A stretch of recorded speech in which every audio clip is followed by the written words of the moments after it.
everybody. Happy Thursday to each and every one of you, wherever you are, however you may be listening. Thanks for making us part of your day. Another scorcher in Mesa, Arizona. Humidity high, temperature high, and I am not high, which is a goddamn shame. A little bit different than the show starting off yesterday. So I apologize for that. My bad, Nick. I know you were looking forward to that. No MAGA hat today. Don't have a MAGA hat. Did anybody guess? I kind of had retired the Giants hat, and then I thought, you know what? I'm tired of everybody in Giants gear giving the Giants nation a bad rap. So I decided to put on a Giants hat today and talk about progressive policies so that people don't confuse us for our dumbass players. So we'll get rid of them at some point. They suck anyways. Where are we at? Are we still out of the play? Oh, they literally just opened up the ESPN, and there you go. Giants are right on top there. Where are the standings here? Yeah, good. That's right. That's where you belong, down there at the bottom. Love to see it. Love to see it out of the Giants. Oh, you guys couldn't see that. I forgot. Here we go. Am I sure I'm not high? Pretty sure. Pretty sure. I could do it. I could. I don't have any near me. Hi, Jennifer. Hello. Let's just do it. I'll just do it live. Fuck it. We'll do it live and just see if we can get TikTok taken down immediately. Yeah, well, I mean, you didn't respond to my text, I don't think, when I sent yesterday, but so the theory on the playing the TikTok videos on TikTok was proven correct. What that is a thing. That is such a strange thing. Why is that? Like, why I have no why idea. can't? I don't know. Hmm. It was just weird. I don't know. And then because it got gifting suspended, right? Yeah, for like 10 minutes, but then it had some other warning too that was it seems like they shaped something up where like you get points. Almost anyone who has kids, I don't know if I've got you're. one of those. Yeah, no, what I was going to say, like schools will they'll get so many points a day if they behave or something like that. It's so like TikTok seems like it's got this point system. Like you get 3 points a day if you're good with no violations. So, I'm about as good at TikTok as I was at school. I'm the definition of C's get degrees. yeah, I mean that's how I was in college. For, Same. And high school. I just made sure. I think we had to have like a 2.5 or something yeah, for to play sports. sports. Yeah, and High I was school, a high school I was was a consistent easy. 2.6. Till my senior year of high school, I really locked down. I don't know if you know this, Jen. My entire senior year of high school, I had a 4.0, and I was on the honor roll or high honor roll. I did 4.0 not know this. for I a whole did not year. know this. Yeah, I Oh, didn't take. that's I took. I had a pottery. I had multiple PE classes. I had sports marketing. I didn't have the seminary, which is like the if you live in Utah during school, you can have like a free period and you can go over to the church and go to church during school. I didn't have that, and then so it was 4 periods a day. And I think I had one real class, maybe it was English. My pottery teacher made me the TA like 2 weeks in because I kept like ruining other people's projects in the kiln because all my shit would blow up. And she's like, "What if you were just the TA?" And I was like, "That works." And then she's like, "You don't have to come to class." And then my basketball coach was my sports marketing teacher, so I just didn't ever go to school and got a 4.0. And I think that was my favorite year of school. I think that's the year I learned the most. you know what's funny is like a lot of those class and maybe those are like Utah classes or because I think I had sports marketing. It was I a good had class. pottery. Fun fact, my pottery teacher was Steve Young's cousin. That was Troy. no. Everybody's Actually, Steve Young's cousin in Utah. true. He's the descendant Yeah, of Brigham Young who had like 87 wives. Literally yeah. everybody is related to Yeah, Steve Young. it was Mr. Young, but he was not. He was short and kind of chubby, so Take he that. didn't look like Steve Young or anything like that. But yeah, so those. I mean, when I moved to Utah from California, my my transcripts that my class conversions, I was able my senior year to have because the school I went to had block scheduling, Yeah. so there was like 3 or 4 classes a day. So I had, I think I had one class a day my senior year in high school. So I would go for like English one day and TA for the other day, and and yeah, then I was done. Shout So, out Utah schools. Good for mhm. good for you. All right. Well, do you have any updates for us about your life, Jennifer, before we get into this?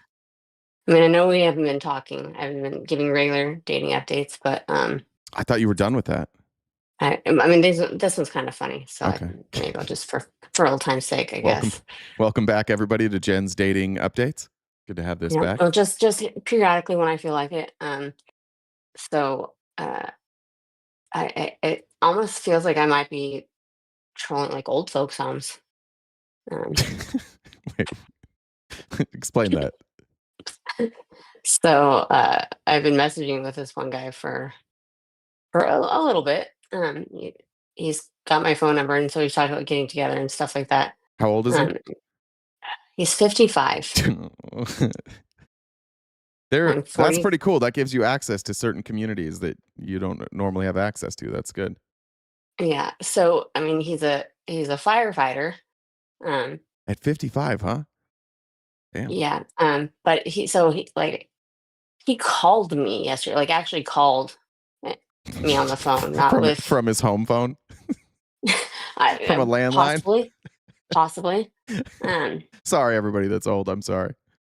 no, I mean it's just because people don't make phone calls anymore. That's just at least not with a heads up.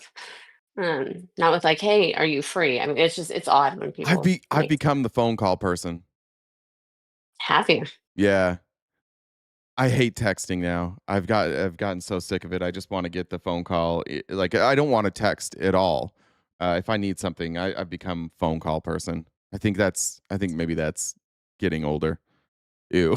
Sorry. I mean, so it was just it was so he calls and not so much a phone call, but like when he actually calls, he's like talking about how he paid. So we talked about maybe getting together like Wednesday or Wednesday or Thursday, um, Like a early dinner or something. like a happy hour or something like that. Uh, but so he ends up calling me yesterday. Like I hadn't heard from him until like till the day before, and so he calls and he's like, "Yeah, I know we talked about like getting together. I'm having a couch delivered, and they're not like." He's the way he's talking to me. I felt like I was talking to like my grandpa. You sound like the How he, conversation with my dad. Having a couch delivered today. yeah, Sure is a nice day for it. and I spent a fair amount of money, um, to for this for this window to be and they're not here yet. And I'm like, well, we didn't hadn't really. Called you to tell you that? He called that, and then he also mentioned that how he had paid a fair amount of money to get his.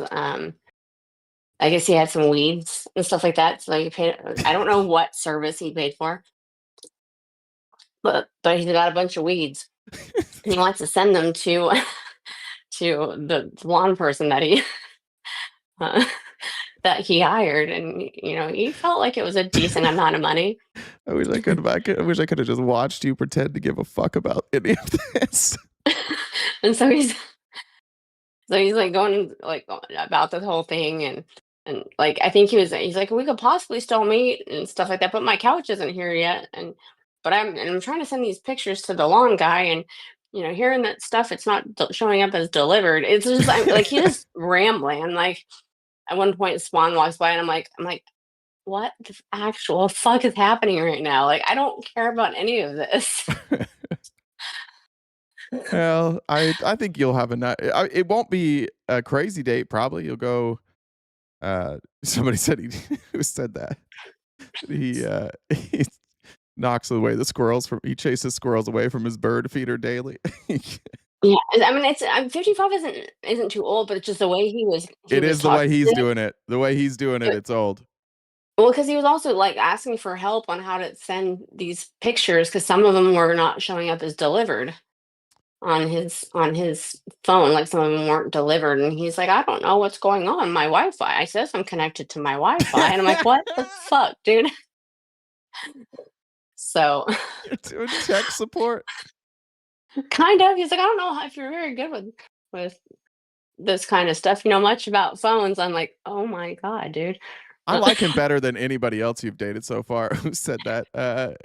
Hannibal said, "Bro owns a home and can afford a new couch." Sounds top tier to me. Yeah, probably. True. Yeah. I mean, that's fair. I mean, it's I'm definitely looking for someone who's not a loser. So that's positive. But it was just there's just some of this. It was just it felt like so like I got like I found I gotta get going, He and has a so then seat in his shower. and so I like got off the phone and like If groceries ended up don't scan, I guess it's free then.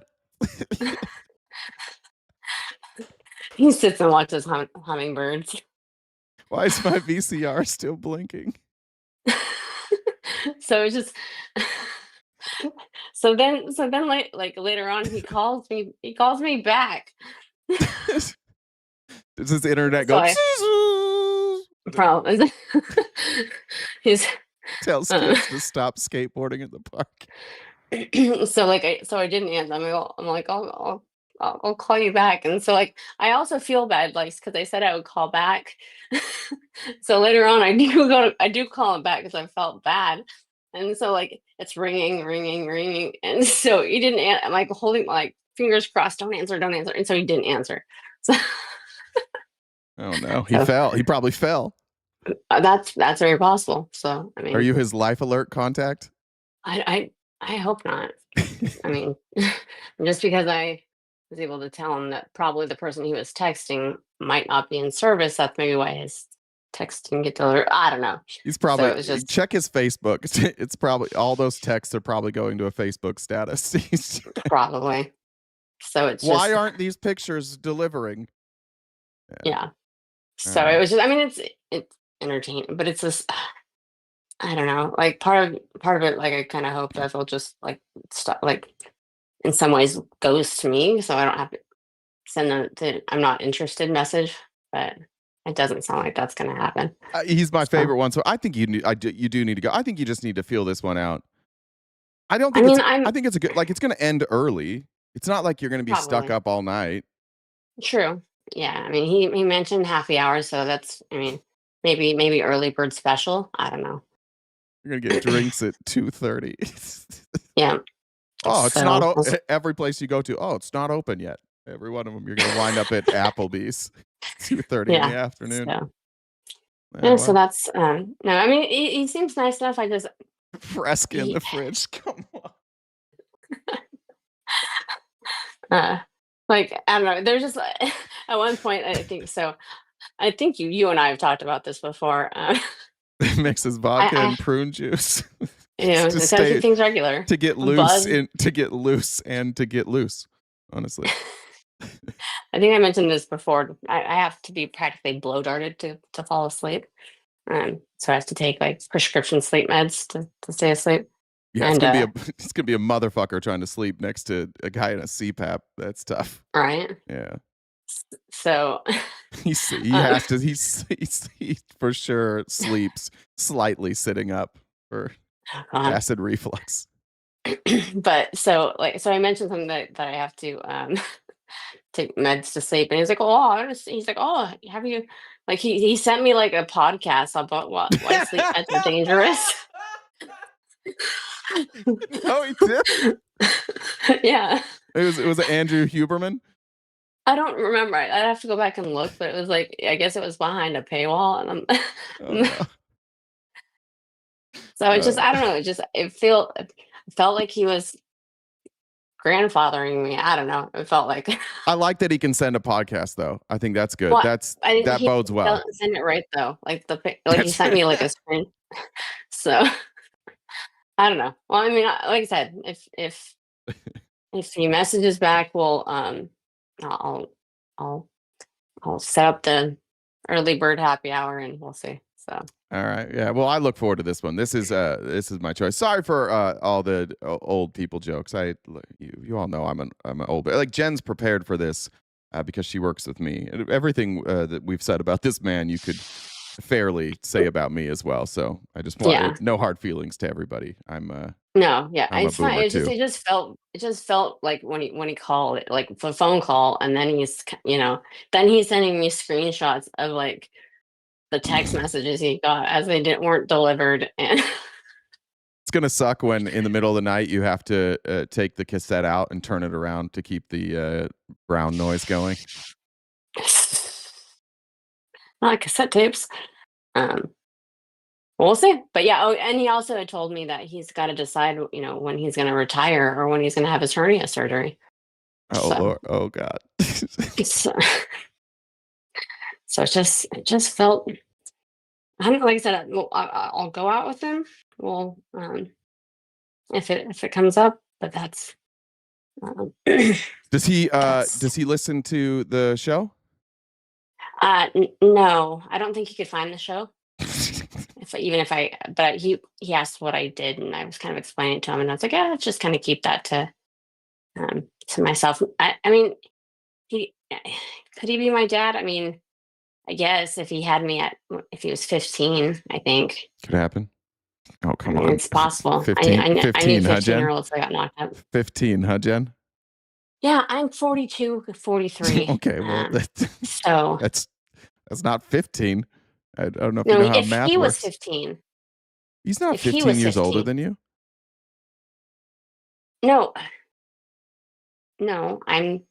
if you do math, he would have been 15. Wait, hold on. Where I'm doing this in my head is 12. my parents were 25 when I was born. That's where I'm going with this. My parents are 25. So Yeah, that's not relevant. That's not relevant when we're subtracting your age from his age, though. Okay, no, math was never my strong suit. I won't pretend like we it heard was. about your senior schedule. So, Yeah, that makes sense. yeah, so it's just, anyways. But he would be younger. So, Niner sucks. yeah. Said, bro, we'll clock out before Jen can do it. You just said I'm 56 and changed phone carriers. They gave me a senior discount. Good and bad. Oh, that's amazing. Good for you. And Blue Chew said, F, Mary. What's B? F, Mary B. What's B? Spanish. Swalwell, Plattner, Gonzalez. I don't know if that's for me or you. Who's Gonzalez? I don't know who. I don't know who that is Gonzalez either. That might be like somebody on the Giants? I don't know. Is it supposed to be Ernesto or is it Ernest Gonzalez? I don't know who that is. I'm looking up Ernest. There's a judge named Ernest Gonzalez. I don't know who that is. Let's see. Who are the other two? Plattner. I don't know. That's a tough one. I need banish. I'm going to banish Plattner because he disappointed me the most. Like, it was less surprising than Swalwell. Does Swalwell have money? I can marry him and take the money, and I guess. The Gonzalez is one that his affair partner unalived via fire. Oh, the Texas person, Tony Gonzalez. Isn't it Tony? I think so. Yeah. Yeah. That's what TikTok chat's saying. Good Lord, that's an impossible one. Yeah, I'm gonna do it, and then I'm gonna videotape it, and I'm gonna put it up as a attack ad because they don't like that in Texas. So I'm gonna, that's what we do. Texas 23. So revenge corn. Got it. It's fine if it's him. I think it's in the law that if it's for Tony Gonzalez, it's okay. That makes sense. But so that's my update, I guess, here and there. I guess when I have interesting things to update, as I see fit, I'll give you guys. I liked that one. Updates. That was a good update. By the way, Asta Sophia, a big W in the chat for Asta Sophia from across the pond, sending $50 early on PayPal, saying starting the train early, which is, do you think you and your date might take a train? Like the train museum or what? I don't know. Just I've been thinking, isn't there a train that you can go like all the way up the coast of California? Isn't there like some train ride that's supposed to be like beautiful? Yeah, there is. Yeah, all right. Maybe you guys could do that. Yeah, and trains are. I mean, I've taken trains to get places with lots of traffic, but William sent a Venmo that says Antifa dues, R.I.P. Mitch McComa. This is the weirdest story. I don't know what to do with it. It seems that I saw some Republicans like, I'm not really sure if he's still alive. Trump was like, I don't know if he's still alive or how he's doing. It's a weird story. Yeah, and then Illusion, I think, sent this memo for Jen uh, to start knitting her elderly friend a sweater. So, thanks. That'd be nice. Yeah. Yeah, Uh, but I mean, we can get going so that we can get the show going, so I can be on time for my early bird special if oh, that's that happens. today? Well, I don't know. He mentioned something today. I said we could reschedule to today. I haven't. I'm not going to be reaching out to confirm a time or anything. All right. Well, keep But us posted. I hope it's today.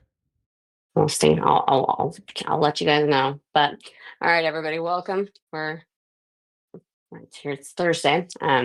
We getting the show going. Just remind everybody, if you're new here, we've got a gift goal that we need to hit each day, which is in the top left-hand corner. How we knock that out is with Venmo, Cash App, PayPal, Super Chats. All go towards knocking out that remaining balance. This is our job. We do this each day, Monday through Friday from 9:30 to 1 Pacific time. So if you guys could help us do that sooner rather than later, that would be dope. If you haven't subscribed to us, why not? Because we have members only events, and we had one last night. We watched 2 episodes of why can't I think of what that show is called? Life, Larry, and the Pursuit of Unhappiness. Yeah, so we watched 2 episodes of that. Jay shared a funny story about something that happened with his relaxation time. So if you guys why are you bringing that up? And just because I think it's funny. Thank you. So yeah, so if you we do those members only events every other Wednesday. You can join if you're a paid member on any of the channels. You can join us for that. Sorry, I was watching. There's a CJ Hoffman in the YouTube chat is not doing well. He's having a very rough time. He's big time upset. Hi, CJ. So yeah, if you're a paid member subscriber on any of the platforms, or you're watching this, join us for those members only events. If you guys disagree with RTP and would like to have a conversation, how you can do that, you can actually come up and talk to them. You send me a message on Discord. My Discord username is the same as Venmo, so Jen with 2 N's, Deb with 2 B's, the number 1. And I can bring you up to have that conversation. Most of you won't because you like to cry in the comments, but if you grow up here, you can join us for that. I would love to talk to you guys today. It'd be a good day to talk to you. Yeah, so there's all that. Check out the link tree in the bio. We're on most social media platforms. We've got merch, Jay's on Cameo. We upload these episodes to Spotify. And let's see. What is a highlighter's favorite twister position? Like the game Twister? Mm-hmm. I don't know. Neon yellow.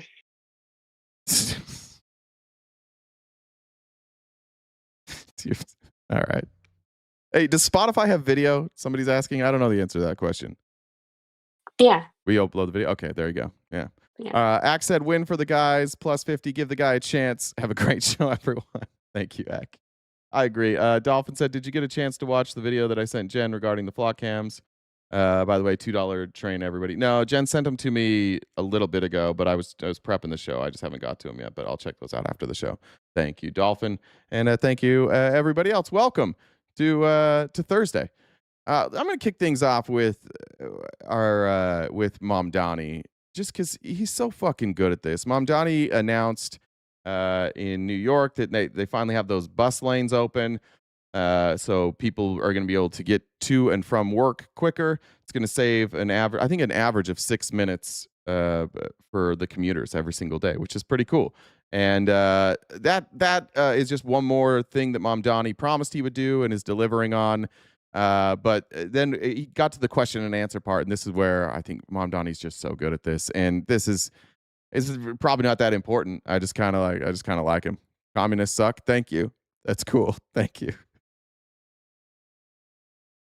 Jesus. So the bus lanes, hi. The bus lanes make way for faster buses, but what, if anything, will you be doing to make sure that the other traffic isn't slowed down in the process? And if you will, I don't know how much you ride the bus anymore, but what would you do with your extra 6 minutes?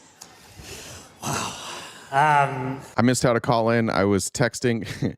If you look at the Venmo username up there, it's JenDub1. That's the same username as her Discord username. You just message her on Discord, and she can set you up to come up here and talk to me. So you just have to. We do the phone calls through Discord. With my extra 6 minutes, I would probably just watch the replays of Egypt getting robbed again and again yesterday. That was crazy. If you haven't seen it, that was crazy. Egypt got absolutely robbed by the referee yesterday in the World Cup. If there's any Egypt fans out here, sorry. That was a rough deal for you guys yesterday. You know, just gotta throw up the VAR. I think the other thing about with this 6 minutes is what it means for New Yorkers. New Yorkers go to great lengths to catch the bus. I'll tell you, I used to live in Astoria. My parents in Morningside Heights, I would take the M60 to visit them. And there would be times that I knew if I missed the bus at 116th and Broadway, I would have to get on a city bike to cut across to catch that bus at 125th and 2nd Avenue and just pedaling as fast as I could to get there. Part of that is because I didn't know when the next bus was coming. And now we know that buses are going to be more frequent, they're going to be more reliable. And to your first question, Melissa, what we want is for the greatest number of New Yorkers to be able to get where they're going in a way that is both safe, reliable, and also frequent. Do you hear that there's protesters in the back, too? Imagine protesting buses. I don't know what they're protesting. He's going to handle the protesters in a minute, but who's protesting this? Who organized this? We got to go and protest bus lanes. And what we've seen time and time again is on our streets, we are speaking about millions of New Yorkers who are relying on the bus, and they're being trapped in traffic. And what we are excited to see is that for more New Yorkers now, they can get where they're going, and they can do so at a time that actually allows them to breathe at the end of the day. Thank you. All right, we're going to do... All right, here he is taking care of the hecklers. Sean, my friend, this isn't a communist.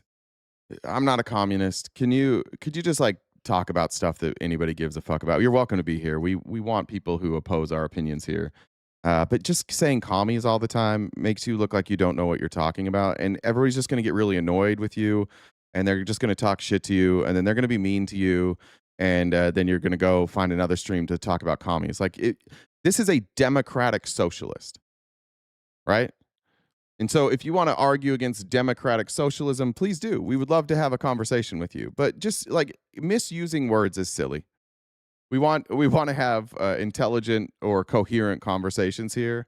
And what you're doing is the equivalent of throwing shit at the wall in a crowded room. Everybody's just looking at you like, what the fuck is this guy doing? So just try it. But here's Mom Donnie responding to a heckler perfectly.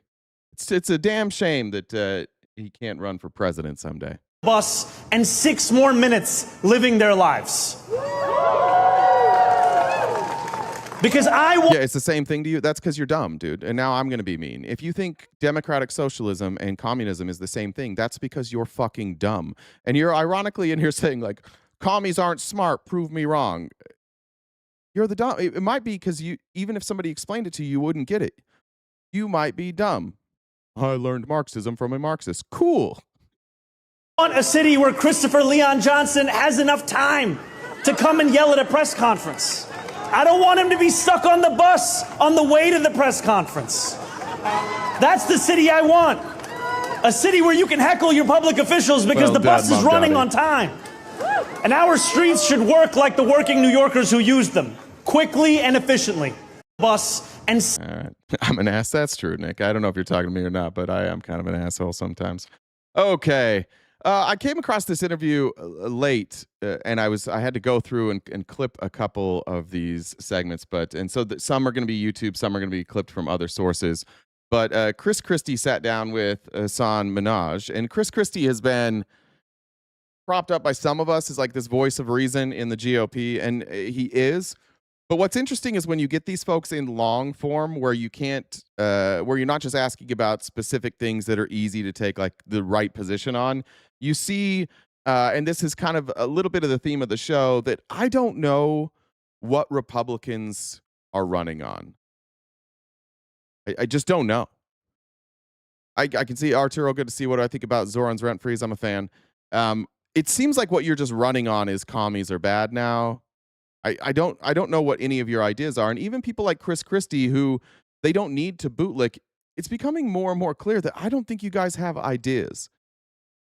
I think you ran on grievances. That's how Trump won the first time. It's how he won the second time. You just run on other people suck, and then when you don't, like, Trump's not delivering on any part of his agenda, right?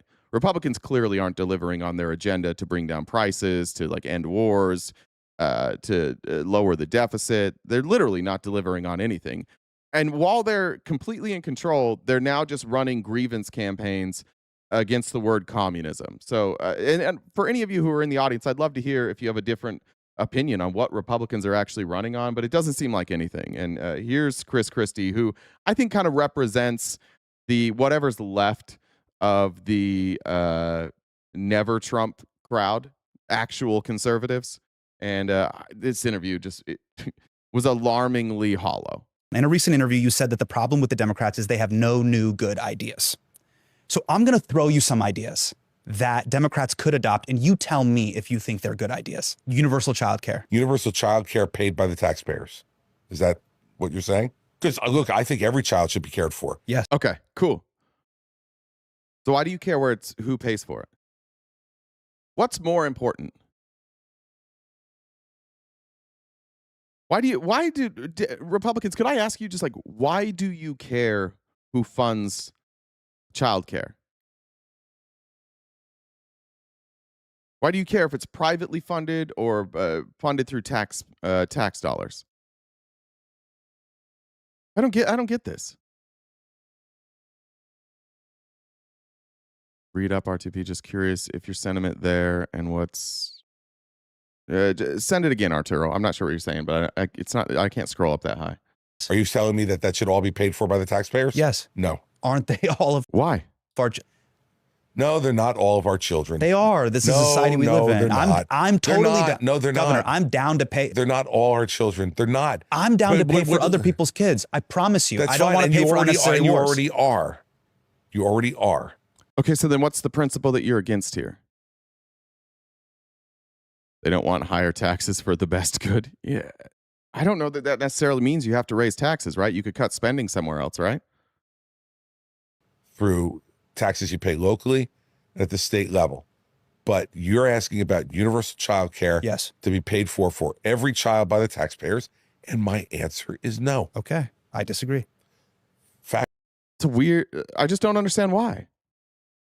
Arturo said, I'm talking about the rent freeze. I know you forgot my comment, but what do I think is next for NYC? I don't know. I'm not following Zoran's agenda closely enough to know what he's working on next. I don't know. I just might be the wrong person to ask that question to. Fabulous. Okay, how about this? Preventing politicians from profiting off of former connections that they had while they were in office once they leave office. I mean, conceptually, sure, but for how long?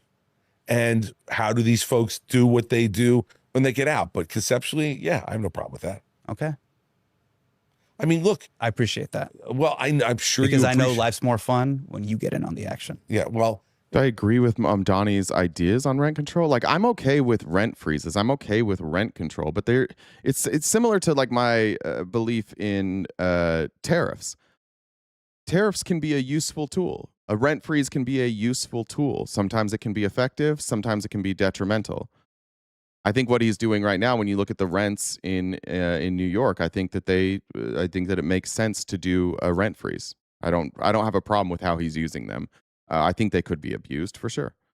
Yeah, I know. Very nice. So I worked for DraftKings. Congratulations. And by the way, that wasn't a connection that I made when I was in government. I'm just saying the timeline is pretty interesting. Why would it be so interesting to you? It was because it was on his first day out of office. He saw Bruce Springsteen on Broadway. On his second, he met with executives of DraftKings, a fantasy sports behemoth that stood to benefit enormously from the Christie administration's support for legalizing sports betting. The company later put the former governor on retainer to advise and influence state officials. That's why. He must be a landlord. I'm not a landlord. No. How about a retrofitted airplane? Not a fan. I mean, the paint was drying. I mean, it was literally, it was pretty short after you leaving office, which is interesting. Well, I couldn't take any jobs while I was in office. Yeah. So it sounds like you prepped yourself. It sounds like you made connections, so as soon as you left office, you could take jobs. How is it going in New York, liberals? Really good, Justin. Just another soul. Things are going very well in New York. Do you think things are going poorly in New York? What do you think is going poorly? Just another soul. I see this probably every day. One of you comes in and is like, yeah, tell me how it's going in New York.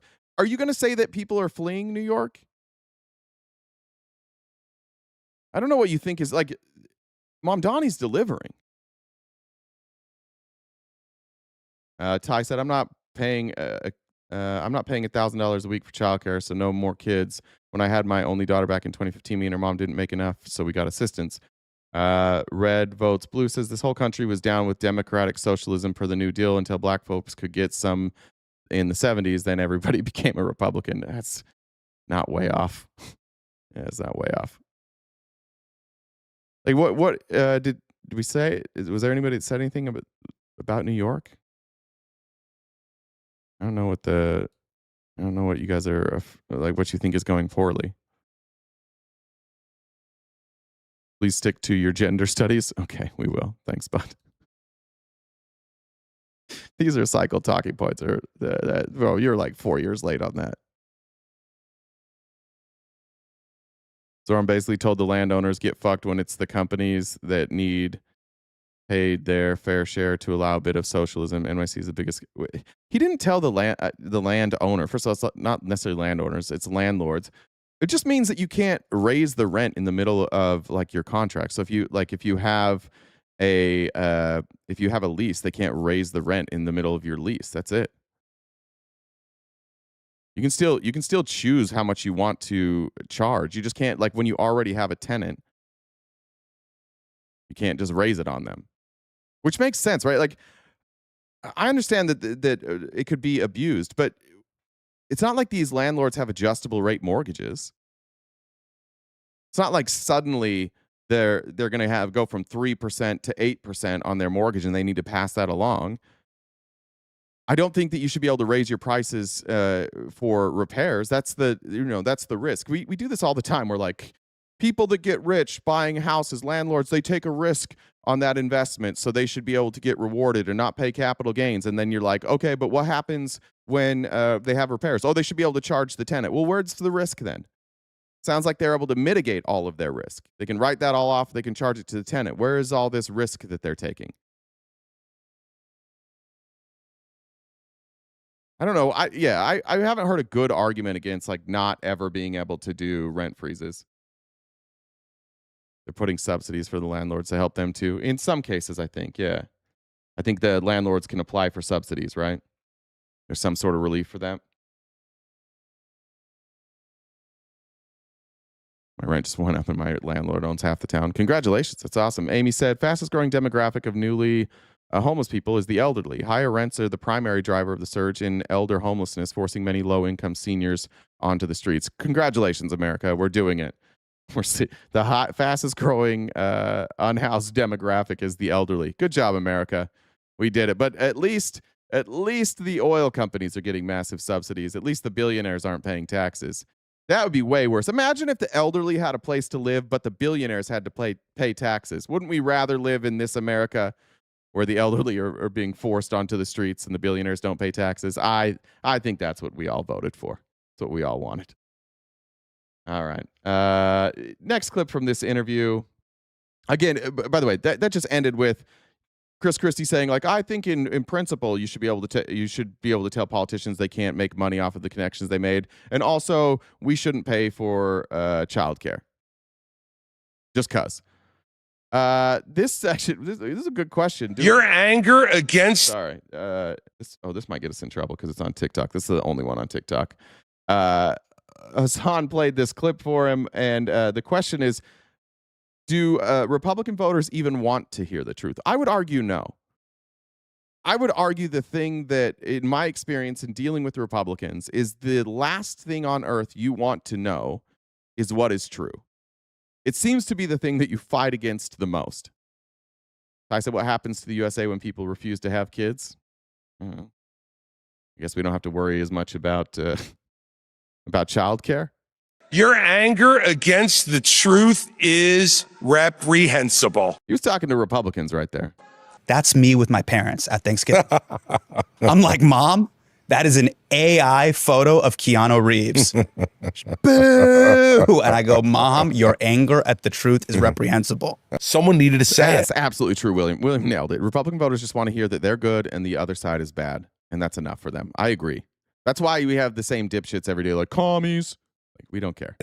I mean, one of the biggest reasons I ran in 2024 was you get lots of people in my party who will whisper it to you in green rooms at cocktail parties, but they won't say it out loud. I was going to be the guy to say it out loud. Do you think the Republican voters want the truth? Well, certainly not all of them right now. Probably not a majority of them right now. But you know what? You know what forces people to have to listen to the truth? Losing. Yeah, which I think we're about to see. I think we're about to see that here in the midterms. A good friend of mine, one of my Republican friends, texted me yesterday and was like, "Holy shit, man! I just did the math. I actually think that Democrats are going to win the Senate and the House." He's not somebody who's rooting for that, for the record. And we went through it. I pulled that map up the other day. I can show you guys again here. If we're just talking about current polling, I'm not necessarily saying that this is how it's going to work out. But if you're just taking current polling, is this freezing? There we go. This is what it looks like. Democrats with a 54-46 win. I'm going to be shocked if Montana and Texas go blue. But if Texas goes blue, you got to start talking about all these other places being in play now too. Texas, in the last 30 elections in Texas, whether it be midterms or presidential elections, Senate elections, you could have had literally Jesus running as a Democrat, and Republicans would have swept every single one of those elections every single time, running against Jesus. But there's a real chance that Tallarico wins.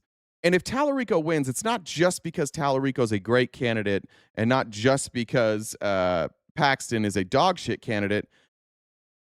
Texans have had no problem voting for dog shit candidates over good candidates over and over and over again. If Texas goes blue, that's a bellwether. And then you're looking at a massive landslide in the midterms, and then you're looking at probably an even bigger one in the presidential election. Because Texas going blue would mean that this progressive movement that we're seeing actually took over. And I think progressive ideas are far more popular than we're giving them credit for. I'm watching like the pundits on CNN like, do the Democrats really want to go this progressive? Yeah, they definitely do. They should go more progressive. They should go more left. The most popular ideas in this country right now are found on the far left. So could it happen? Yeah. Am I predicting it? No, but there's a reason that the polling looks this way. These are in red state Texas, red state Montana. There's a reason that the polls look this way. Because at least in current polling, the most popular ideas are coming from the far left, and no ideas are coming from the right. So we'll see. All right, back to that interview with Chris Christie here. This was crazy. I didn't. So you went on Hannity in April of 2021. This is after January 6th. Yeah. And Sean asked you on the air, what grade would you give Donald Trump? Do you know what grade you gave him? Well, what was the question? Grade for what? What grade would you give the president in regards to his performance as president? Yeah, I probably gave him A-, B+. You said overall, I'd give. What about Graham? Is that accounted for? Yes. Graham, most of the people that are listed as replacements for Graham Plattner still pull ahead of Susan Collins. So I would still count that one. The president an A. Right. We're talking about Viking dude breaking in Well, that's not what to we the were office. talking We're about. talking about That's not what we dudes were talking about. parkouring It through wasn't- the Senate chambers. It wasn't what we. We're talking about a guy pissing on Nancy This is fun, Pelosi's but it wasn't desk. what we were talking about. It wasn't. You're talking about his presidential performance. Correct. But that's part of it. That's the exit interview. By the way, that wasn't the question that he asked me. Overall, how do you grade Trump as president? Oh, listen, overall, I give the president an A. But the fact of the matter is that there were some things that happened specifically at the end of the presidency that I think had some things that clouded his accomplishments. Now, I would like to know what the A was for. What did Trump do well in his first term? Republicans. Could you give me something he did well in his first term? I'm sure there's things, right? But what did he do well that would give him an A? The A is for racism. A is for atrocious. A is for adultery. But like, I don't think he did any adultery. I don't think his shit works anymore. A-hole. Yeah, that's. I don't get this. We have the way that they rewrote history for Trump's first term. He gave a big tax cut for the rich. Like, let's look at like if you look at GDP growth. Let's see if it's outstanding here.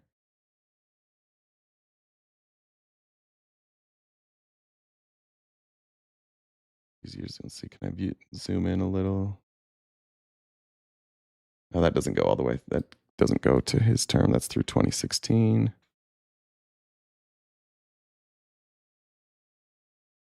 Let's see what these years are. Yeah, we can look at this one.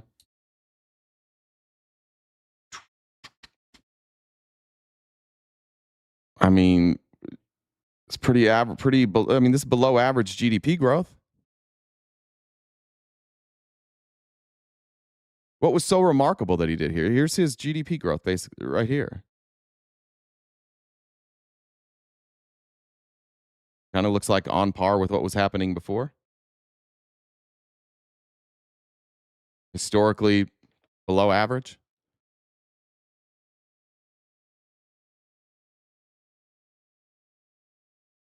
Sean, we're asking, Sean, I'm asking you a specific question, and it's pathetic that you do this. Don't do this. Don't be a fucking dipshit. I'm asking you what was so good. Don't ask me a question in return. Why do you hate America? I don't. I can just read. Why can't you read? Why can't you answer simple questions? Like, what was it about his first term that was so good that would give him an A? I have no fucking idea. one time in political science class, I didn't include a bibliography on an essay, and they gave me a C+. Governor, if I pissed on my professor's desk, there is no way I wouldn't not be arrested. Right. And that would be calculated into the grade. I don't know what any of you're saying right now has to do with a question that I got in 2021, but continue on. I'm saying you have to include the assessment of January 6th into your overall assessment. Look, and I did, and I ran against him in 2023 and in 2024, and I've been very clear about the way I felt about all the things that he's done in the interim as well. So you want to go back and cherry pick some of that stuff, that's fine. I know who I am and I know what I've stood for, and I've done things that other I don't know that you do know what you stand for. Chris Christie. I've appreciated Chris Christie's willingness to be a thorn in the side of Trump occasionally and say things that are true occasionally, but an A for what? Was the A? Was there any good answer? I didn't see all the comments. Yeah, thanks. We ask, what did Donald Trump do well? Democrats are no more. They have gone full communist and allow Islamic nut jobs as their base now. Thanks. What did Trump do well though? See how hard this is for you? Do you recognize any of my Trump supporters here? Do you recognize how pathetic this looks? That not one of you can come up with one thing? Not one. Literally, not one thing.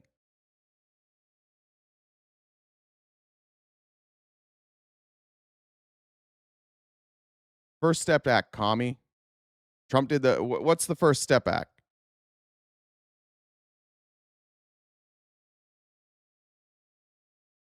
Who wrote the First Step Act? Trump write that? Why are you giving credit to Donald Trump for that? He didn't write it. He didn't ask for it. He didn't propose it. It was introduced by it was a bipartisan vote. I'm trying to remember who introduced. And by the way, I don't think that you even support the First Step Act. It was White House wrote it, and then it was introduced bipartisanly with Cornyn, White House, Grassley, and Durbin. Why are you giving Trump credit for that? Now I'm backstepping? No, I'm saying, what did he do?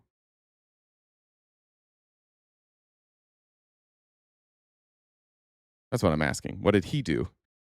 Yeah, now you're not including the things that he didn't do? Yeah, I'm not including the things that he didn't do. I'm not giving him credit for bills he didn't write or introduce. It's not like he ran on that. All right, 5 minute tone. 5 minute tone. You're crashing the fuck out, man. Relax.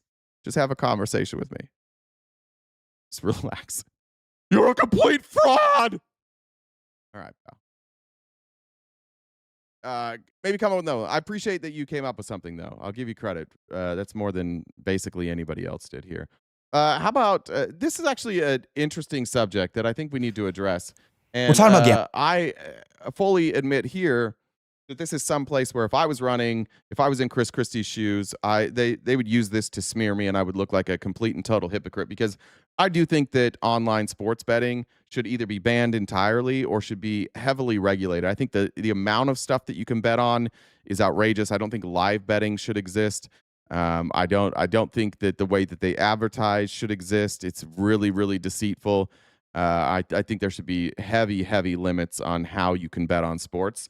But I was a professional sports bettor before, and I advocated for this, and I took money from some of those sports books, and so I would be a complete hypocrite if I was running for office here, but that is my opinion now. Back when you were governor, you fought a federal ban on sports betting and took it all the way to the Supreme Court. Now we're having this conversation in 2026. It is now legal in 39 states. Yes. Now, as a member of the Sports Betting Hall of Fame, I am. do you feel like the industry has had a net positive impact? Why is he a member of the Sports Betting Hall of Fame, did you ask? Not because he's good at sports betting. It's because he's a lobbyist, and they made a Sports Betting Hall of Fame, and they gave a lobbyist money. Hey, thanks for helping us legalize all this shit so that we could bankrupt people all over this country. You're in the Hall of Fame now. On sports fans, sports teams, and society at large? On sports fans, yes, because I think that you have more of them. More people are watching sports, interested in sports, because they can put a little money on it. And I think that they generally, in most of them, not all, but most of them enjoy it more. Because that's a great lobbyist quote. I agree with that. I do think people sometimes enjoy sports more when they can put a little money on it. But that's not what the sports books want. They don't want people who are just putting, $10 on a game every once in a while. They want people logged into that sports book 24/7. That's why they flash the promos they do. They do live betting. They let you bet on coin flips. They let you literally bet on play-by-play. You could watch a baseball game and bet balls and strikes on every single pitch. That's not good. It's not good for our economy. It doesn't grow our economy in any way. It's just literally a casino that has the game rigged in their favor, knowing that the more bets you make with the casino, the more likely you are to lose. The more bets they allow you to make, the more money that they're going to make. So they will do anything in their power. And every single time you place a bet, the casino's getting a piece of that. Every single time, either on your end or on the other end. I don't know why. We don't need that. And it's incredibly addicting. I think we should treat it the same way that we treat other substances that have addictive properties. Probably an unpopular view there. Also, Chris Christie shouldn't be in the Hall of Fame for anything regarding sports. Because they have a little action and they feel like they're part. Red Boat said, 5 minute, don't call the host fraud. Put some money behind your answer. You should have $2 to $5 if Trump's economy is so great. I don't get it. I think he's calling you out. I don't know. For sports teams, I would say it has been. Oh, I see what you're saying. Oh, you're talking to 5 minute. Okay. 5 minute workout. I forgot that was the username.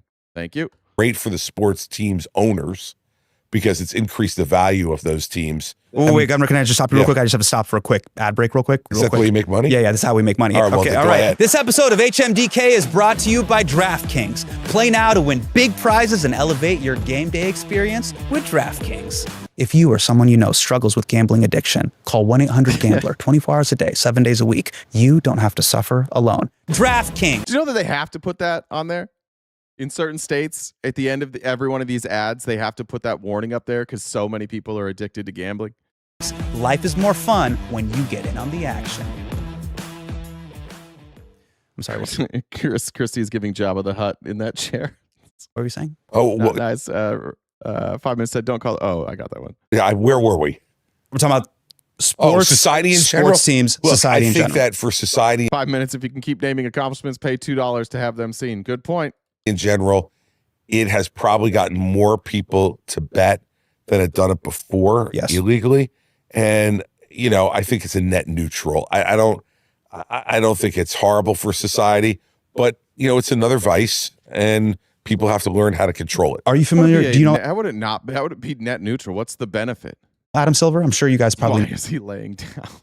know each other. I've met the commissioner. Okay. Yes. So I mean, obviously, you know that the commissioner with this Chauncey Billups story. With 5 minute tone. I moved on, brother. We switched topics. That's how this works. I am ignoring you now, brother. This isn't your show. I gave you like 5 minutes to give me examples. You gave me one shitty one, and now you're Googling it, like rage Googling. Come up here and talk to me. You message GenDub1 on Discord. You can have Google at your ready, and we can talk about anything you want to, but we're not going to stop the show to read your fucking comments. Like Red Votes Blue said, you can pay to have your comments seen. A lot of the gambling stuff that's happening. He's in quite a hullabaloo right now, in a tizzy with what's happening right now. You've also seen the footage of people at games screaming at the players. Yeah. You fucked up my parlay, pardon my French, Governor. Yeah. What are your thoughts on this? Look, I think there were plenty of people who were doing that before, too. And on the Chauncey Billups. Yeah, come on. Why do they? This is why you shouldn't be able to be. I agree. You shouldn't be able to leave government and then go be a lobbyist. I think that should be illegal. And this is exactly why. Because this is an obvious one. There's obviously an uptick. The amount of NBA players now that have been caught in these gambling rings, NFL players, baseball players. And then Chris Christie, he's paid by that industry, and he's paid to come on here and say, it actually isn't making a difference. And they love this shit. This is a paid advertisement by DraftKings. They paid him for this. Or maybe it's FanDuel. I don't remember which one he's in. Red Votes Blue said, 5 men can't pay to play because Trump got him broke as hell. Red Votes Blue said, First Step Act is from Obama's era. True. Stuff. What I would say to you is that the stuff that went on in the NBA, stuff that went on in MLB with the players who were had people betting on whether they would throw a strike or not on a particular pitch, you wouldn't have found out about that if it wasn't for legalized gambling. Because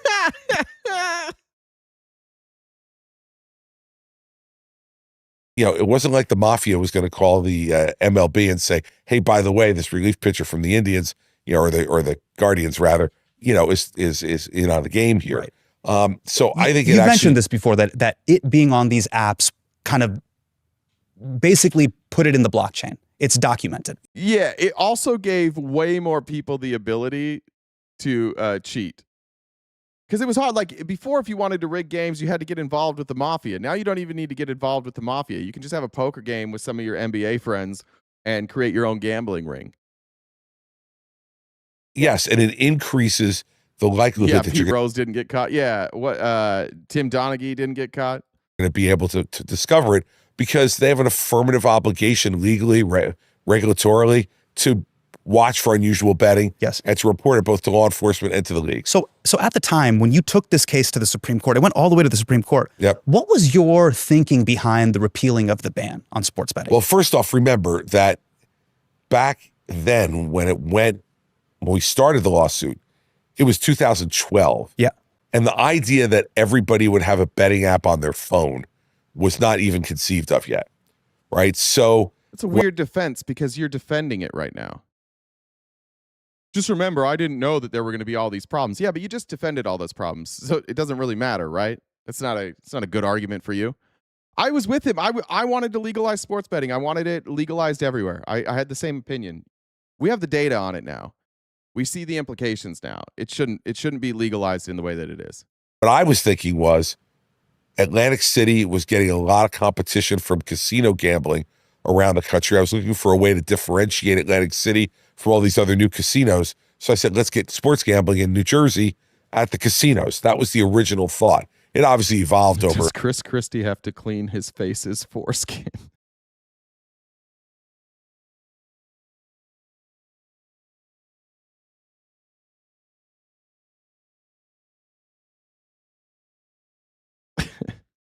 For the 6 years that the case went on. But that was the original thought, was we wanted to make something different in the Atlantic City casinos to try to draw more people there. Gambling looked very different in the 90s. It looked very different in the 2000s, the early aughts. You're talking about 2012. What do you think about it now? I mean, 2026 gambling, you now have a pocket bookie. Just a number said, I work for the PA lottery benefiting older Pennsylvanians. Sports betting is our biggest competition in this state. PA has more ways to gamble than nearly every other state, and sports betting is number one. Yeah, that's a good point. I didn't even think about that. You can say whatever we want about the lottery, but the lottery does fund programs. Like here in Arizona, it funds education as well, which is now going stupidly to charter schools. But that's another good point. Like it's taking away competition from programs that actually do have a net benefit. You could make a much better argument for the lottery than you could for sports bettors. Red Votes Blue says 5 minutes. I've been put on timeout on this channel, but I'm not a chud and I like the channel and I'm a combat vet and I make a lot of money and I still vote blue because I'm not an idiot. Take that. You can gamble 24 hours a day, 7 days a week. So it's not even just the small time Goodfellas mob stuff anymore. You are now in every person's pocket the moment they wake up. You are. And I think that any concerns that people have had about it, a lot of them have been addressed by dealing with not allowing people to use credit cards anymore. So you can't run up debt to go on at least the regulated websites, right? So yeah, but you can on Kalshi. You can on Polymarket now. They found the loophole. You got to have. And now what's going to happen, by the way, is DraftKings, they're going to all come back and they're like, hey, if Polymarket can do it, we should be able to do it. And then we're going to find like the conservatives, they'll say, oh, we have to make it fair and we need to have a free market. So they'll open it back up. Whereas Democrats would likely say neither of you can. We'll see who wins that battle. Anyways, I don't want to play this entire interview. There was just one more part here. I wanted to talk about the corruption in this term versus the first term. I didn't think we would see a more corrupt administration than the first Trump administration, but it's so corrupt now that I think a lot of us have forgotten that there were corrupt things that happened the first time around. You helped Donald Trump prepare for his debate against Hillary Clinton. Is this true? In 2016? Yes. Okay. You also helped prep him against Joe Biden in that debate in 2020. And frankly, you didn't really have to because I think President Joe Biden had dementia. Here's my question. Yeah. Do you think either of those two people that I just mentioned, Hillary Clinton or Joe Biden, would have been more corrupt than Donald Trump had they won? Look, I think they both had those problems, but do I think they would have been more corrupt? Probably not, no. Why is there this kind of Republican false equivalency between Donald Trump's Scrooge? We got a lot of MAGA in here today, just spouting off all the shit I saw on Facebook this morning. Can we be a little more original if you're going to be here? When you come into troll, say something new that we haven't heard before, please. McDuck, open skullduggery and corruption, and then that gets compared equal to Hunter Biden laptop or Hillary Clinton's emails. Look, you have to ask the Republicans who've actually done that and made that comparison. I haven't. How do you analyze it? Do you see them as wildly different things? Look, I think that all of them have had their own problems. And I think with Biden, the stuff that was going on with Hunter was fairly open corruption. Hunter Biden's paintings being purchased for hundreds of thousands of dollars.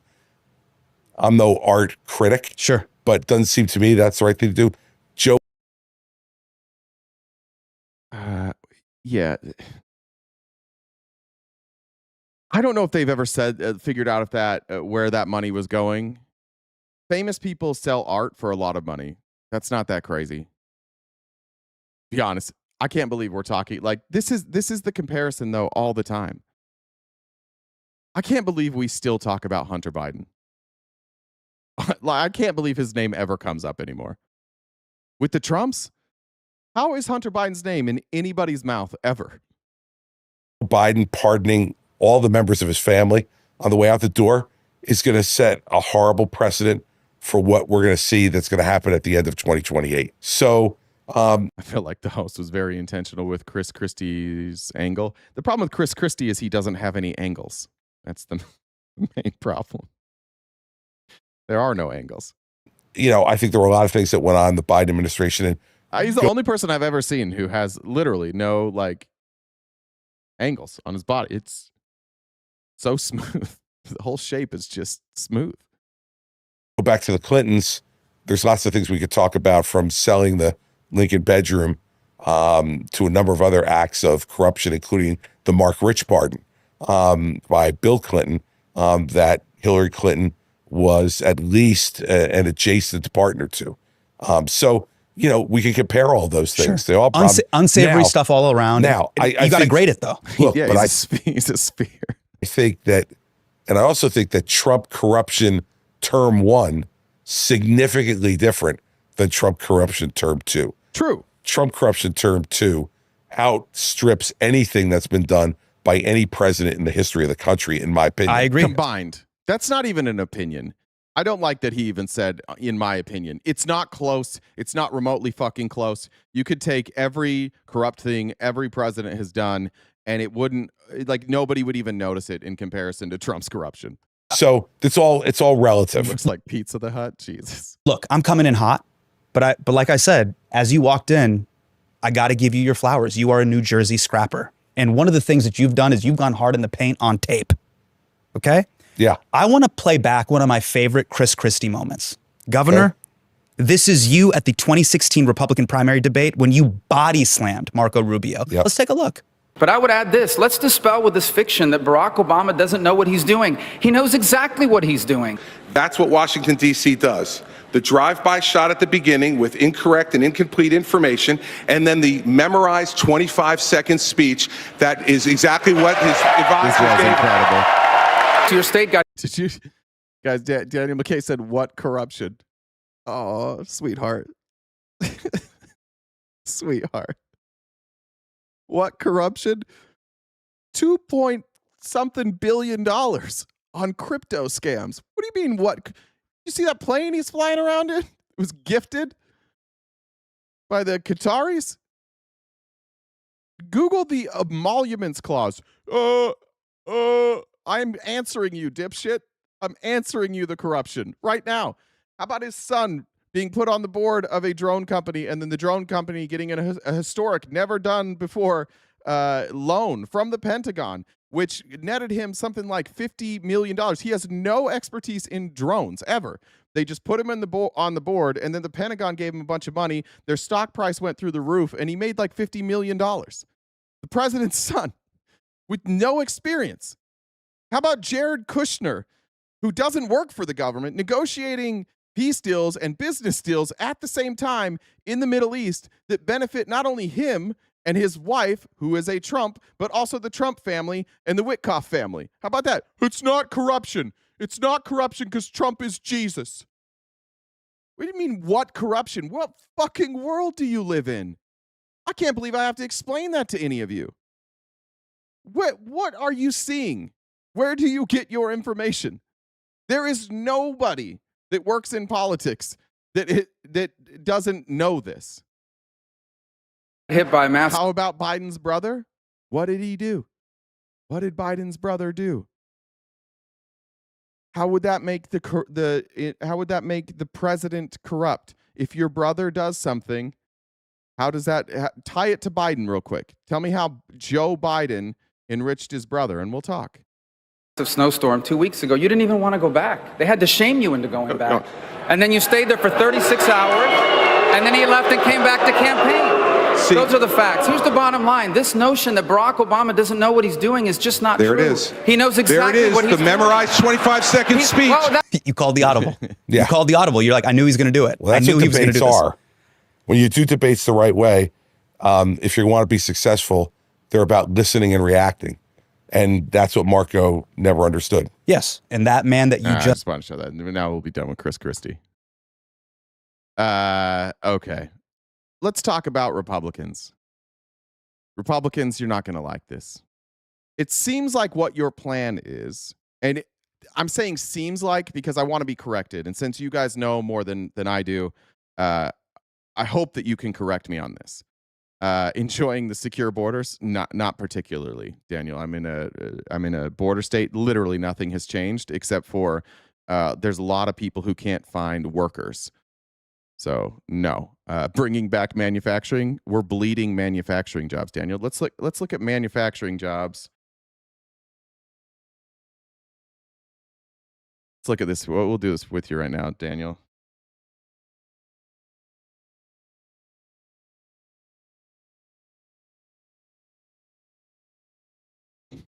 I heard them, though. They said that manufacturing jobs would come back. See if I can find a chart for this. Let's look at these big wins on manufacturing jobs. Where does this year go through?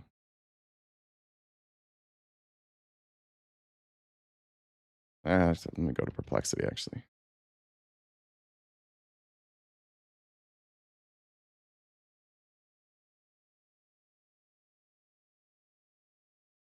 While I'm doing this, just a reminder, we are crowdfunded. Anything you want to do to help contribute to that gift goal would be greatly appreciated. It's in the top left corner. Venmo, PayPal, Cash App are the preferred ways, as well as Super Chats and TikTok. If you want to keep us up, make sure you're gifting when you can. And that's how we stay alive on TikTok. The U.S. manufacturing sector in 2025. Guess who was that said that? What was your name again? Do you want to raise your hand? I just want you to tell me how many I know you don't have the exact number, but just get Daniel McKay. How many manufacturing jobs do you think the United States gained in Trump's first year back in office? Just float a guess. It's okay if you don't know. Just float a guess. How many do you think we gained? You guys can help. Don't help him if you know. Any Republican can answer this. How many do you think, Daniel? I have to do these one at a time.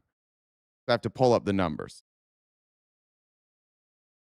Tell us. No, I want you to guess first, Daniel, because you made the claim, right? You said manufacturing jobs were coming back. So obviously you know how many manufacturing jobs we gained in 2025, or a ballpark. How many do you think it was, Daniel?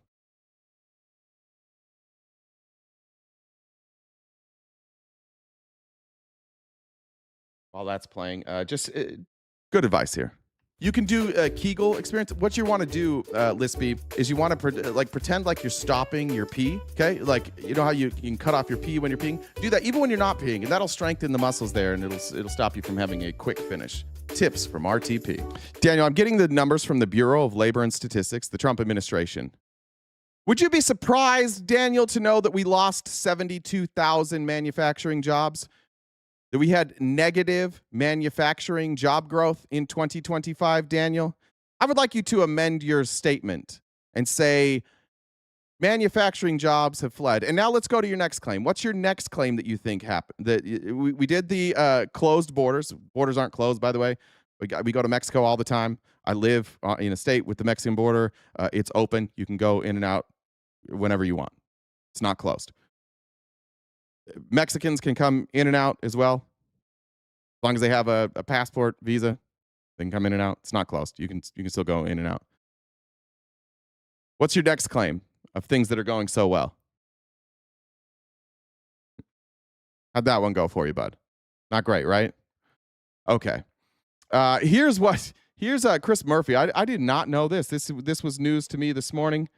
He had to even look As it you up. already know, the Republican cuts to health care have been devastating. Prices are skyrocketing. We've already seen about 3 million people lose their coverage. Secure border. Okay, cool. Yeah, it's not more secure than it was before either. Just nobody wants to come to our country anymore because they're afraid that they're going to get manhandled by Trump's brown shirts. And I'm not a fan of that. You might be a fan of that, and that's fine. Difference of opinion there. It's not benefiting us at all. I would ask you, Daniel, while I play this video, explain to me the benefit of having a secure border. Like, what has actually gotten better? Give me a number, a statistic, a data point that tells me that having the secure border has made things better. As you already know, the Republican cuts to health care have been devastating. Prices are skyrocketing. We've already seen about 3 million people lose their coverage in the Affordable Care Act. Estimates are that of the people who do sign up for the Affordable Care Act now, Thomas says, wrong. The most recent June 2026 BLS data showed another modest gain of 3,000 manufacturing jobs. The question I asked, Thomas, was how many manufacturing jobs did the Trump administration gain in the first year of his presidency, which would have been 2025, right? So you using June of 2026 that's not a refutation of what I said, right? But even then, if you take the totality, we're still negative. now about 20% of them drop in the first couple of months because they can't pay the bills. Instead of fixing this problem, the Trump administration is going to make it worse because apparently they are about to allow insurance companies to become bankers. They are going to allow the insurance companies to give you a loan, potentially. Yeah, fucking why not? Our insurance, our health insurance is so good in this country that now the insurance companies who have raised prices have people who can't pay. And so now the insurance companies are like, rather than lower our prices, we're going to allow loans. We're going to loan you money to pay us to pay your medical bills. Isn't that cool? RTP blows commies. That's not true, but I do blow my load on your dad's face regularly. $35 a pop, and that's an almost daily occurrence.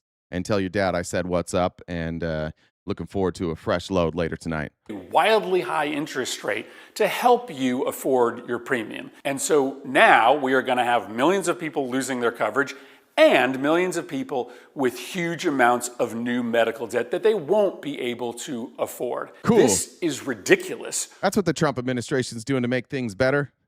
We're not going to make things more affordable, but we will allow you to go into more debt. We'll allow these insurance companies to act like banks. Cool. Shane said American machine manufacturers just laid off 1,000 people. Phoenix said, why did Chris Christie get denied from Starfleet Academy? He outweighed the needs of the many.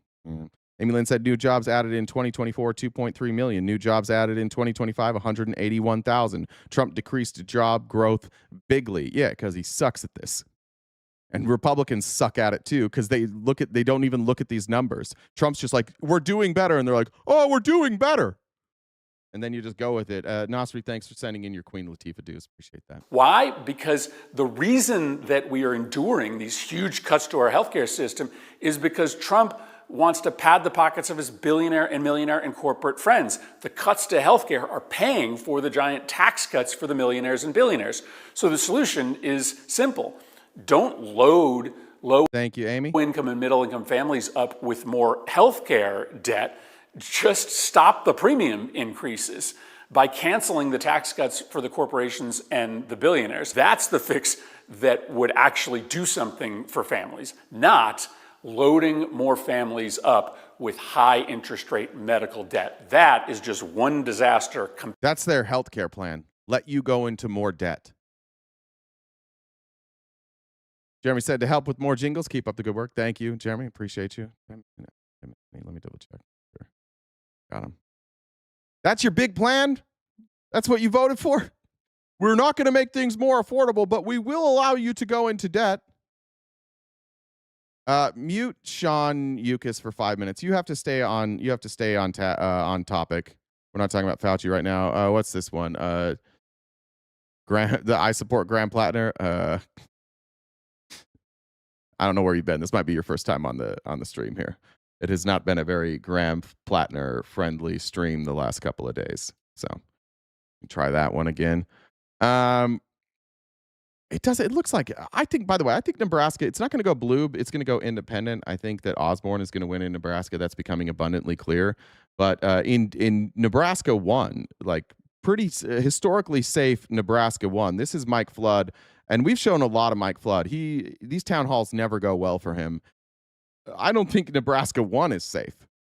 Overnight, Congressman Mike Flood facing a barrage of pushback as he tries to sell his constituents on President Trump's agenda. You suck, RTP? No, your dad sucks. Me. He loves it. He loves it. He can't get enough of it. He pays me handsomely for it. You know, yeah, I was supporting Plattner. The difference between me and you sick fucks is that when somebody I support turns out to be a sex pest, I immediately abandon them and I will immediately talk shit about them. You guys don't do that. You support sex pests, and then when they get exposed, you blame the women. There's a huge difference between me and you. I am a good human being. I have principles. I don't know everything that's going on. If you're covering politics, guess what? You're going to support some people that suck. And there's going to be stories that come out about these people at some point, and you're like, fuck, I didn't know that's who they were. The difference between me and you and me and your whole fucking party is that when it happens to somebody I support, I abandon them. You guys elevate them and you pretend it didn't happen. Respectfully, go and fuck yourself, Frank. Seriously, you sit here every day and defend as a guy who's covering up for pedophiles, a guy who is credibly accused of raping more than like 13 plus women, who has actually gone to court and been found liable for what would legally be rape if it wasn't in civil court. His own wife said that he raped her. Shut the fuck up. I'm not going to listen to a goddamn one of you about principles. You have none. You have absolutely no fucking principles. You guys going to talk about Ken Paxton? No, we're not going to talk about that. You're going to talk about Corey Mills? No, we're not going to talk about that. You're going to talk about Roy Moore? No, we're not going to talk about that. You're going to talk about Matt Gaetz and a 17-year-old? No, we're not going to talk about that. I disavow Graham Plattner. I let these people go. You don't. Frank, seriously, like you're sick. What kind of life do you live? None of you get to say anything about Graham Plattner until you take the exact same evidence and you say Donald Trump's got to go. But you won't do that because before anything, and I mean this as respectfully as possible, Republican men, MAGA men, conservative men, anybody who has ever put their name next to Donald Trump, before anything else, before any other principles, your primary principle is I'm a weak little bitch. That is your defining principle. You're all bitches. Every last fucking one of you. If you put your name next to his and you knew those accusations, you're a bitch. I'm not willing to be a bitch like you. That's the difference between me and you. And if you're married to somebody that's MAGA, if you're dating somebody that's MAGA, you got those same bitch shit principles. Fuck you, Frank. And Frank, you're banned for the rest of the day. I'm tired of your bullshit. The second you come in here, one time, just one time, you're gonna say you criticize a Republican for doing the same thing. One time we'll let you come back. But Frank is on timeout until Frank admits that Donald Trump's a sex pest. Before we ban him, Frank, is Donald Trump a sex pest? Is he a sex criminal? Tom, you too, both of you. Tom, is Donald Trump a sex criminal? Frank, is Donald Trump a sex criminal? Both of you are getting banned if you say no. 24 hours, you're done. Plattner wants to abuse Frank. Everybody wants to abuse Frank. This YouTube guy likes Donald Trump too. No, Tom, you're gone. All right, Tom's gone because Tom's a bitch. He won't answer the question. Frank, you want to do this? Yes or no? Is Donald Trump a sex pest? Frank's gonna disappear. Okay, Frank, now you can talk again. Go ahead. Sex pest or not?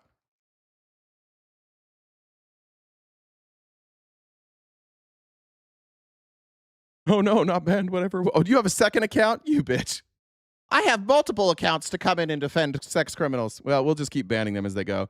Red Votes Blue said Trump literally said he was a sexual predator on camera. Dark Eagle said WRTP. Thank you. I appreciate that. Here. I said to fund the new Islamic Republic of Japan. Yeah. And I think I said thank you to Amy. All right, let's get back to Mike Flood's horrific town hall. Oh, Chris I Am said, fun fact, out of the 48 nations of the World Cup, only 4 don't provide some sort of universal health care. That the 2 that don't, the U.S. and Haiti. That Jacob said for standing 10 toes down on sex pests. Love you, man. Thank you, Jacob. Overnight, Congressman Mike Flood facing a barrage of pushback as he tries to sell his constituents on President Trump's agenda. The Nebraska Republican getting an earful for his support of Trump's massive tax and spending bill. There's been a lot of misinformation out there about the bill. Flood attempting to walk the audience through the health care provisions in the bill, but the crowd interrupting and jeering him. I can tell you, we're going to see an influx of money into Nebraska hospitals. I'd love to know how that works. I'd love to know how that works. How in the world would cutting Medicare funding drive more funding into Nebraska hospitals? How?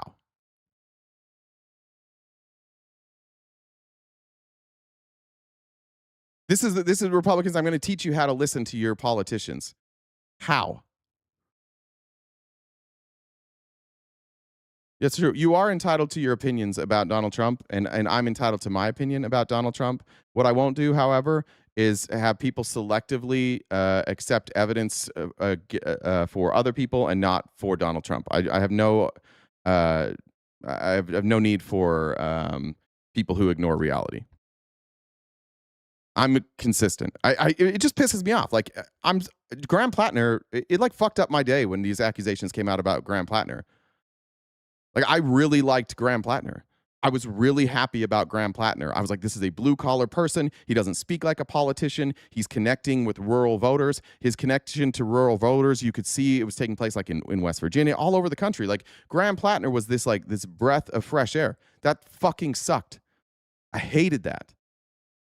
Every part of if you go back, like, for me, it would have been if I was MAGA, like, I would just pretend that those accusations were fake. It didn't make me feel good. It didn't help me at all. It doesn't help the movement that I think Graham Plattner was a part of for me to discredit him and disavow him. But like, I have standards, I have principles, and those standards and principles are before party politics. They're before elections always. I would rather have Susan Collins than Graham Plattner, and Susan Collins is terrible. I prefer all of Graham Plattner's policies over Susan Collins, and I'll take Susan Collins over Graham Plattner because, once again, like, that should be the line. You shouldn't allow sex predators into Congress. That should be more important than any of their policy ideas. But for Republicans, it's not. And which is bizarre because, once again, like we talked during the show and we're talking about now, the Republicans literally aren't doing anything for you. They're making everything in your life more expensive. And you still won't call out sex predators because you want them here, and you want more of this. You want more of, hey, we're going to come in and ruin your fucking lives, make everything more expensive. Yeah. As long as I don't have health care. I was cool with the Nazi tattoo. I don't think, for the record, I do not think that was a Nazi tattoo. I think that there were white nationalists that had it. I thought the story made sense to me. There was nothing in any of Graham Plattner's past beliefs or past statements that made me think he was a Nazi. There were things in his past that he said about women that now, looking back with context, we should have been more upset about, for sure.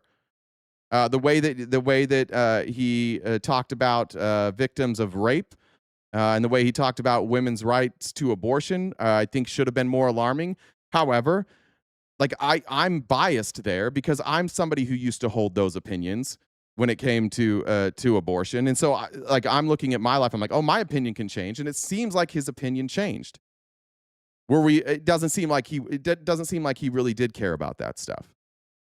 But the tattoo thing for me, like, that wasn't the biggest thing. Same with Pete Hegseth, for the record. Like, Pete Hegseth has the same, like, he has, if Plattner's tattoo is a Nazi tattoo, Pete Hegseth's tattoo is a Nazi tattoo. Is that what I think made Pete Hegseth unqualified? No, it was the rape. It was the sexual assault. that made me think Pete Hegseth was unqualified. Neither one of those, in my opinion, were disqualified simply from a tattoo. They were disqualified because of the sexual assault that they kept doing. So I'm very consistent there. I've never called for Pete Hegseth to be removed for his tattoo. Do I believe that Pete Hegseth's tattoo is a white nationalist tattoo? Yeah, probably, because I've heard Pete Hegseth's preacher. And he's a white nationalist. And I've seen Pete Hegseth as Secretary of Defense, and he's done nothing to dispel the rumors that he's a white nationalist. Like, he's literally come in and he's ripped out like mentions of anybody in the military who was black, who did great things. He's gone after LGBTQ people. There's nothing in Pete Hegseth's resume that says that that's not a white nationalist tattoo. It certainly is. But the tattoo itself was not, I don't think, is disqualifying. It's everything else around it. And with Graham Plattner before, the tattoo was a problem. The commentary was a problem, but it didn't match up with what he was doing at the time or saying publicly. And I believe that people can change. Just might have been wrong about Plattner. I think all of his, I think the political beliefs that he was espousing, I do think that he believes those things. I do think he believed all those political ideologies. I just don't think that he had necessarily the courage to be honest. And if he knew that story was out there, it should have been out. It should have been him that told us that story. If he wants people to believe that nothing happened, then it shouldn't have had to be leaked to the Washington Post and Politico. And after it came out in Politico, we shouldn't have a Washington Post story that then shows that the Politico reporter like left out details. Even if Graham Plattner were to somehow, even if it was to turn out that none of these accusations were true about Graham Plattner, the way that he went about all of this is disqualifying. Right message, wrong messenger. Yeah. All right. Back to Mike Flood. One constituent calling for calm. I implore you to be quiet so that we can hear his responses. Remember, Mike's coming up for a re-election, and we'd really like to know what his responses are. The bill, He's another problematic man who doesn't understand consent and hasn't deconstructed anything. Right. Yeah, I agree. It felt like he had. And that's a good reminder for all of you, for all of us. It's easy for men to say, I've deconstructed. I say it all the time. It's really easy to say that, oh, I'm different.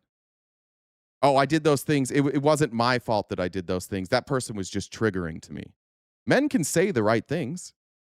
It's easy to convince people that you're doing the right things because you don't see behind a closed door. Like nobody, if these accusations come out about me, you think this audience is going to be like, no, he didn't do it. But you're a man saying it. Listen to the woman. We did listen to the woman. That's why we changed it. That's why we changed our opinion, right? Even when the first accusations came out, there were no details. And so when we read them, there were no details, no names. I said, like, hey, like these accusations are very serious. When we get the details, they should be listened to. And then when the details came out, we listened to them, and Graham Plattner was gone. The left is the reason we have an actual rapist behind the presidential seal. That's crazy. What? How is that the left's fault? What does that mean? What am I missing there? Women and POC said things we didn't listen. I don't know who I don't know who it was. I don't know what any of the women look like except for the two that I've seen videos of. So I don't know. I don't know who the people of color were that were accusing Plattner of something. I just might not be aware of that. All right, let me just ask you this. Plants on the spectrum, like, where were you then? Were you in this chat saying that? It's pretty easy with hindsight to now look at that and be like, hey, we should have listened. But I mean, I watch this chat every day. There wasn't a lot of that. There's a lot of people now. Why do we divide this way too? Like,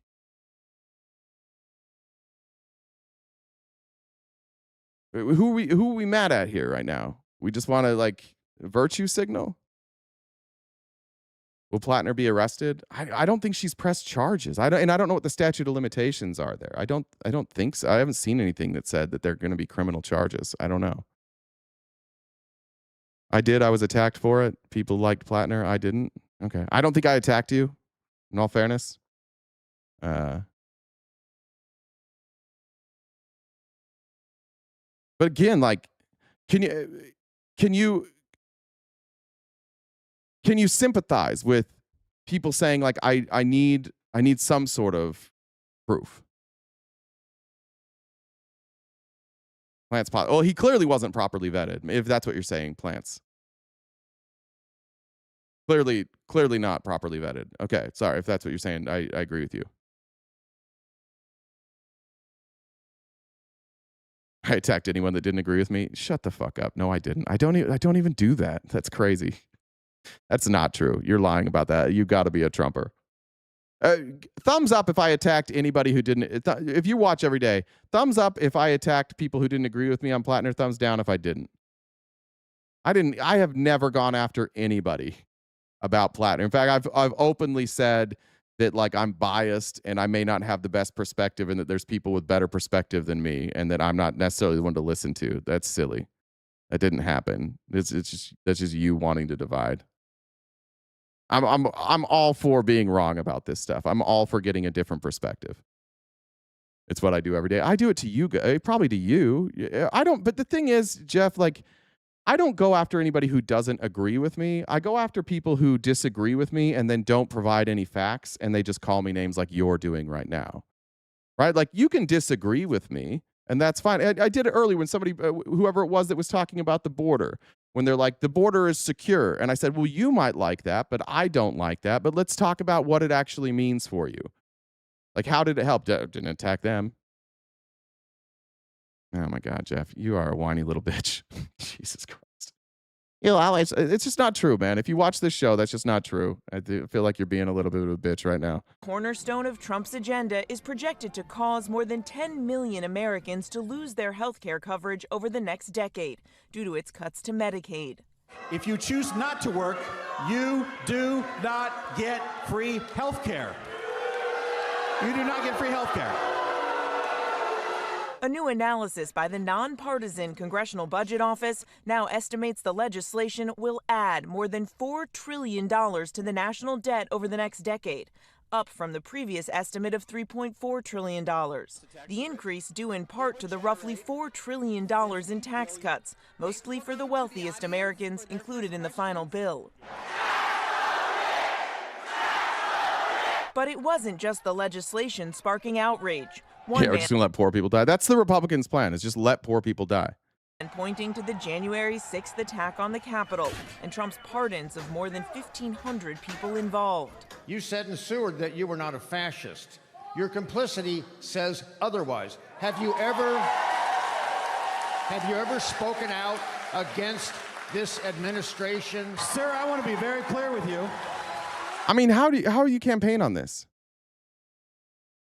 For those that are here disagree with me, do you think you can run a whole campaign just saying, like, we're bad? That's your argument every day to me. You're bad.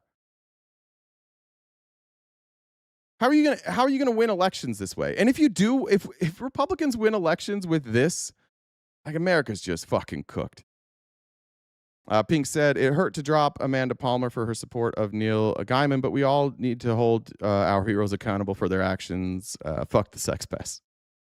Makes me sick that, Amy said, makes me sick that some in the chat think sex abuse has anything to do with looks. Do they think when it happens to a child, they looked good? Like, what the fuck?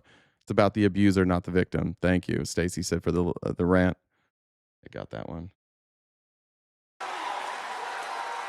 Give me a chance to answer his question, I'd be happy to.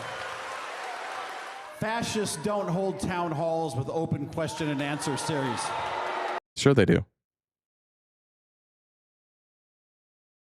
Sure they do.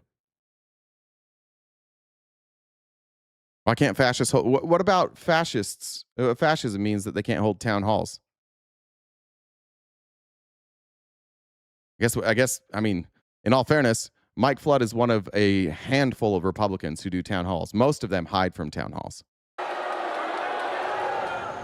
Now, the congressman was pressed on everything from the controversy over Jeffrey Epstein to the president's firing of the top official in charge of the jobs report and cuts to the education department. Now, after a contentious 90 minutes, that town hall ending with chants of vote him out.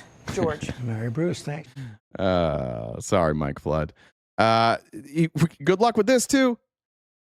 I mean, you're just running on like the most recycled generic 2000 like 2002 Republican talking points. Good luck running on let's not have medical marijuana, because that's now what Mike Flood is saying. Katie from Lincoln.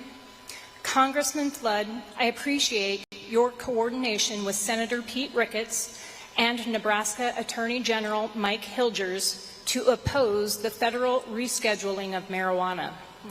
Will you commit to continuing your efforts on the federal level to keep marijuana as a Schedule I? That's a good reminder. Saturday said today is the day Trump is being forced to pay E. Jean $5 million. Why does he have to pay E. Jean Carroll $5 million? Because a jury that included people who voted for Trump found him civilly liable for sexual abuse and also for defamation. And he'll wind up paying about $100 million. Just a reminder that on the day that you guys are trying to go after Plattner, who, by the way, should also face the consequences. Just a good reminder that one of them went to court. One of these predators went to court and was found to be liable for the sexual abuse, and you still voted for him. This is why we don't care about your opinions. Drug with no... Sean, stop saying echo chamber. Okay, but listen, if you want this not to be an echo chamber, it can be 50-50.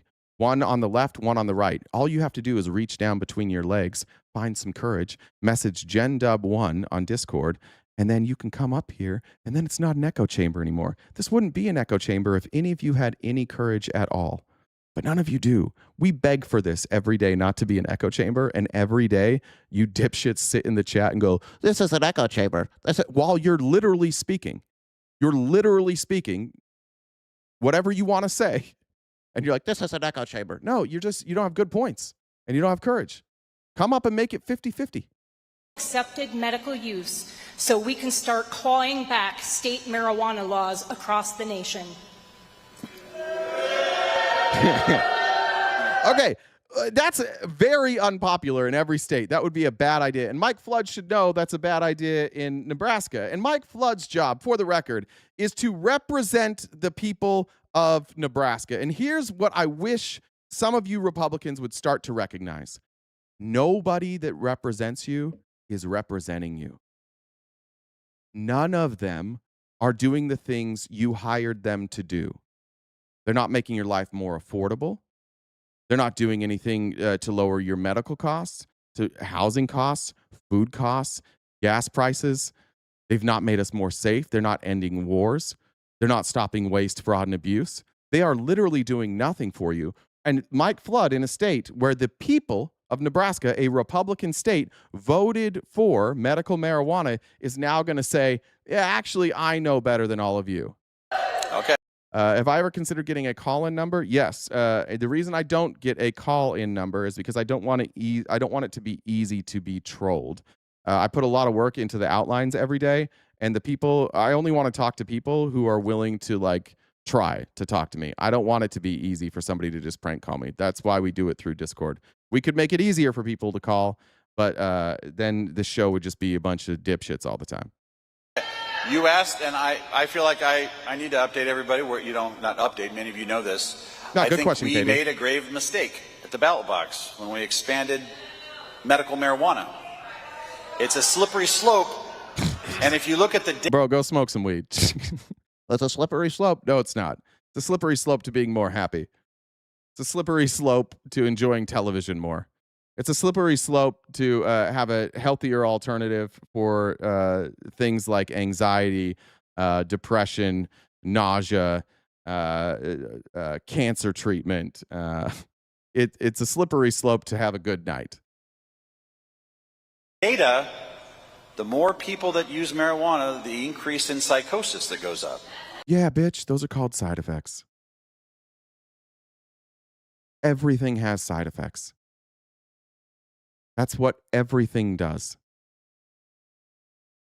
The more something is used, the more prevalent the side effects. That's how everything in the world works. Of course. And yeah, like, and there are people who shouldn't use marijuana. There are people who react very differently than others. Some people, there's people in this chat, I'm sure, who have tried it, and it was a nightmare for them. You shouldn't. Has this man heard of the effects of alcohol? No, there's no effects there. Like, I know I was being generic and saying, like, he should smoke some weed. I just think he needs to chill. It's true, though. There's some problems. And chronic use can, it can cause problems with your lungs. Chronic use can lead to more psychosis. All of that is true. But literally, like with anything, moderation is key. And knowing when to stop is key. Same people, like we were just talking to Chris Christie. No moderation on gambling. No moderation by the health insurance companies.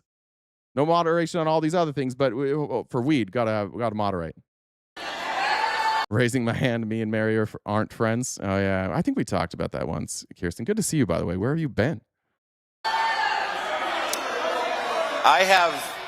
I run into people as your congressman that live on the East Coast that say the minute they let that weed into their state, it has more or less paralyzed a lot of young men that end up living into their 20s in their parents' basement, smoking the weed.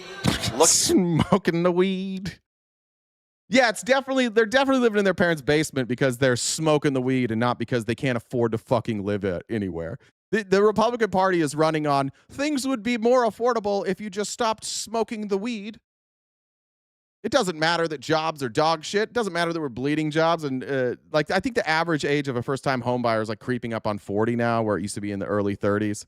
I was listening to a podcast, like in the 50s, 60s, 70s, the target rate for how much a house should cost. Do you guys know what, take your annual income? Historically speaking, from the 50s to like the late 70s, do you know like what multiple a house cost based like compared to your income? Does that make sense? Like if your income was $20,000, would a house be 4x that, 5x, 6x, 10x, 20x, 30x? Do you know what the average multiple was based on yearly income?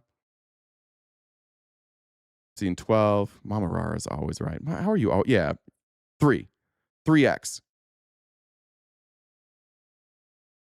The average I looked here in Arizona, the average income, which is it's hard to say because like if you factor out rich, but I think it's like $78,000, and the average home price for a medium-sized family is like $500,000. Eight goes into that. What, 6.5 times, like 6x, 6.5x. That's why people are at home in the basements. Things are more, it's just fucking math. And Republicans are so allergic to math and data, and it's so obsessed with stories that a dipshit like this can say, I talked to people on the East Coast, didn't pick a state, and said that the minute they let weed into their state, all of the 20-somethings stopped leaving their parents' basement. That's not accurate. Like, there's no data behind that. It's just an anecdote. And we have data. We have data to show why people can't move out of their parents' house. It's because they can't afford it. All you have to do is look at the amount of money that they can make and how expensive it is to move out. But it's probably the weed. It's because they are doing the weed. You know who smokes a lot of weed? People who have to live with their fucking parents in their 20s. You know why? Because nobody wants to live with their fucking parents in their 20s. And you know how your parents become more palatable in your 20s? Smoke some weed. That's probably why. You know what I do every time I go to Utah for like Thanksgiving or like I have to go in August I have to go to a Mormon church. I'm going to be high because it makes it easier. If I had to live there, it would be all day, every day. Pay people a living wage. Looking at the online porn. It's definitely not your dumb fucking tax breaks for billionaires. It's definitely the weed and the online porn. That's the problem. Thank God none of these rich people smoke the weed or watch online porn. Or corn. I probably have to say corn on TikTok. We're going to lose TikTok today. Fuck it. I think our gifting is suspended anyways. You just said, I have chronic pain and live in Alabama. I would rather smoke for my pain than take opioids. Amen. Red Votes Blue said, it ended my night terrors and PTSD episodes after 4 tours. Holy fuck. That's amazing. You know what? I think I've told this story before. I went to South Carolina. I was in Hilton Head maybe 8 years ago for a golf tournament. And before I went to Hilton Head, I Googled, is medical marijuana legal in South Carolina? And it was. And so I was like, cool, I had my medical marijuana card. I get to South Carolina, and I was like, we went out to eat that night, and I was like, hey, I asked this guy, I was like, hey, do you know where a dispensary is? I can't find any. And he's like, oh, we don't have dispensaries. I was like, well, where do you get weed? They're like, well, it's legal here, but you can't buy it here. Like, well, where do you buy it? And you have to go to Georgia. I was like, so you can just bring it back from Georgia? They're like, well, no, technically that's illegal too. That was the South Carolina law. I don't know. I think they fixed it now, but the South Carolina law was you can have medical marijuana, but you can't buy it there, and it's also illegal to bring it into the state. I was like, all right. So I just found a guy at the bar that knew where to buy it, and then I did it that way. Don't come after me, Palantir, that's listening to that. I'm just kidding. That was all a joke. I would never buy that type of substance from an unauthorized and unlicensed dealer. I would never do that. All right. And then the last one, I can't believe they're doing this. Advocating, or excuse me, bragging about your cuts to Medicaid. The most unpopular thing the Republicans have done is cutting Medicaid. Mike Flood doesn't give a fuck. He's like, I'm going to defend that. Next question is what are you going to do for benefits for all people with disabilities? Well, under the One Big Beautiful Bill, we protected a system that if it had gone unchecked, it would not have been long-term available for the very people that are the most vulnerable, the developmentally disabled, the persistent. None of this is true. Nothing he's saying here is true. They didn't protect it. They cut funding for it. They just cut the funding, and then they said, we're going to cut the funding first and then find the fraud. For anybody who pays any attention, they haven't found the fraud. That's what J.D. Vance is doing now. He's going around the country trying to pretend that they found the fraud. And most of what he's showing is stuff that's on state levels and has already been found, has already been prosecuted. They cut it first and then said, we're going to justify this later by finding all the fraud, and they haven't found it.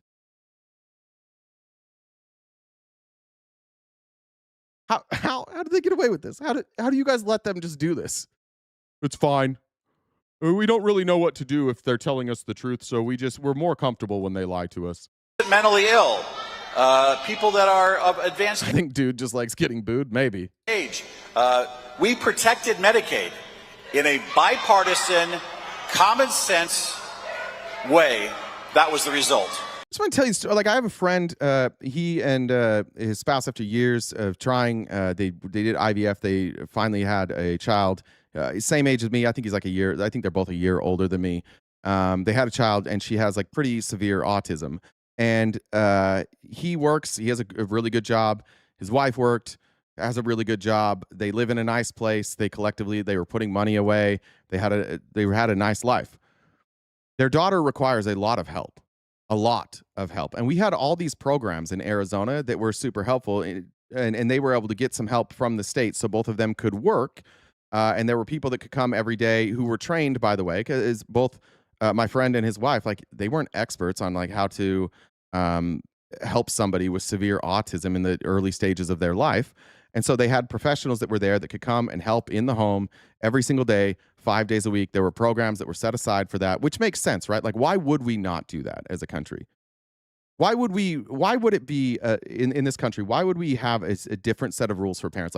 If you just happen to be one of those parents who has a child with a disability, then sorry, figure out where you're going to find the money. Figure out how you're going to take care of this child. If you had 2 incomes, sorry, now you have 1. One of you is going to have to take care of this child 24/7, and the other one's going to have to work, and you're not going to be able to afford anything. Why the fuck would we have a system like that? It makes no goddamn sense, but we do. And so when Trump came in and cut funding from the big beautiful bill, suddenly my friend's wife couldn't work.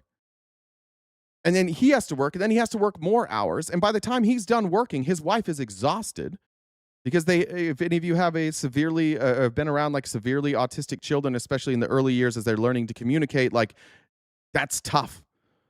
So by the time he's done, his wife is exhausted and it's his turn.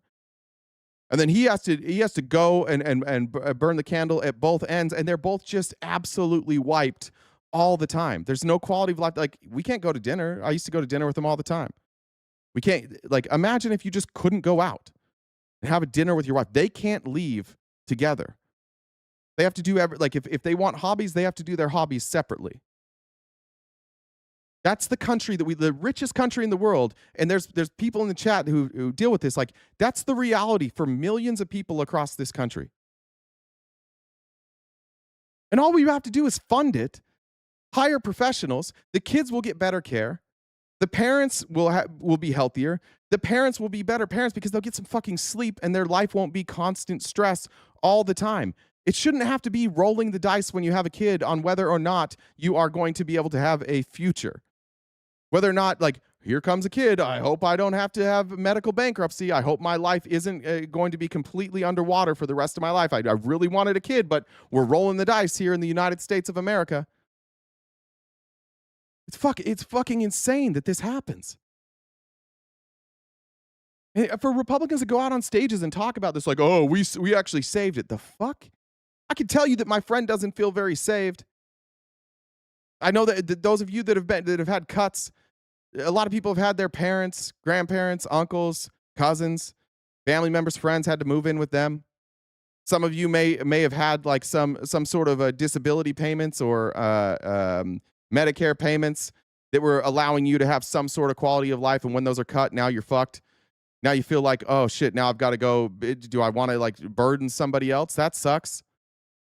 Nobody wants to go to their family members and be like, hey, like I can't make ends meet because of my disability. Can you help out? Nobody wants that. And it's one thing like if we couldn't afford it, but we can afford it.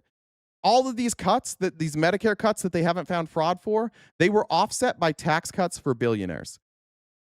It's literally taking money from poor, disabled people and giving it to the billionaires. Legitimately, like it's not a joke. That's not an ideology. That's how the bill worked. The bill said, we're going to cut these taxes. And because we're cutting these taxes, we're not going to have the additional revenue that we need to pay for these programs. So what programs are we going to cut so that we can cut these taxes? And they chose to go after Medicare. That's what we do in America. We cut funding from poor people, disabled people, sick people, and we give it to the billionaire class who has more money than they could spend in a million lifetimes. Their kids never have to work. They have generational wealth for people who will contribute or could contribute literally nothing to society. They won't pay taxes, they won't build companies, they'll just live. That exists. It's fucking sick. It's not, how the fuck are we supposed to be proud of that? As Americans, how are we proud of the fact that that exists? My mom's Medicare cost is higher than her Social Security income raise. And it really is just like, when we say, like, how do we allow this to happen? It's a lack of empathy. And when we started talking about empathy, the right started talking about suicidal empathy. Toxic empathy. You guys are so obsessed with giving rich people more money. You started calling empathy, you Christians started calling empathy a weakness. You villainized empathy. That's what the Trump administration and the MAGA movement has done. You villainized empathy. What do you fear most? Empathy. That makes me the most nervous because if we have too much empathy, the billionaires won't be able to go to space for vacation. Your enemy is empathy. You ran out of enemies, and now it's like empathy is the enemy. Taking care of the sick is empathy. Taking care or is the enemy. Taking care of the elderly is the enemy. Educating children is the enemy. College education is the enemy. Healthcare is the enemy. Helping people in other countries who are starving to death, who are being obliterated by malaria and other communicable diseases, that was the enemy. You literally took a motherfucking billionaire who was momentarily a trillionaire, who made all of his money because the government gave him handouts. You put that guy in charge of deciding how much aid to pull from starving children's mouths all across the world in order for him to have more money. And then he went through the government, and he didn't stop there. He went and checked everywhere else he could pull money from the federal government, and he went after the people that he would be bidding against, and he got more contracts. And he said, hey, in order to pay for those subsidies you're going to give me, why don't we take it away from Medicare? Why do we care about if these children are starving to death? What about food stamps? What if we went after food stamps?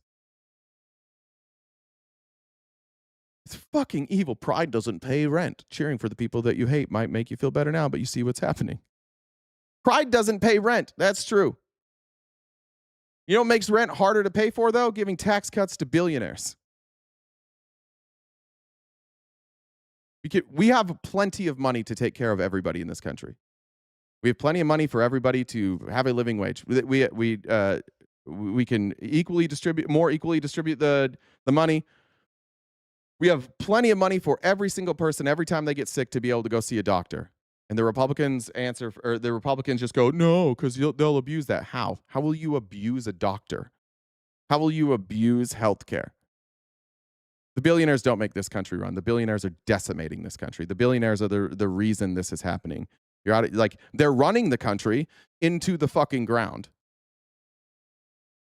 They're making the country run. Why is debt accelerating so quickly? You know who likes debt? Billionaires. You know why? Then they can buy the debt. They convince your dumbass politicians in Washington to cut taxes and increase the debt. And then the government goes, uh-oh, we can't pay our bills. We need to sell debt. Well, they can't sell it to themselves. So who do they sell it to? Other countries and the richest people. So you got all these billionaires now buying debt. We're accumulating debt because we won't tax them appropriately.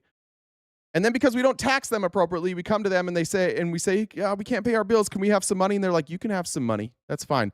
But I'm going to need a 6% return on that. Okay, we'll give you 6%. And then they're like, okay, here's the money. And we're like, look at these guys. What would we do without the billionaires? We wouldn't be able to finance our debt.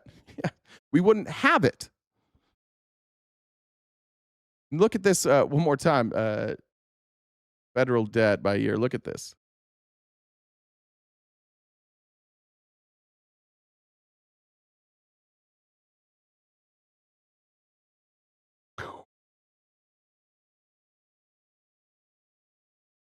Pull that up. This is the national debt by year here. And this was through 2023. We'll get there. Where's the music playing from? Right there. No? I'll just mute. I don't know where that music's. Oh. Here we go. Let's look at the debt. All right. Check out Jimmy Carter here. This is trillions of dollars. Look how steady the debt was here. What was the top marginal tax rate in 1977? Let's see.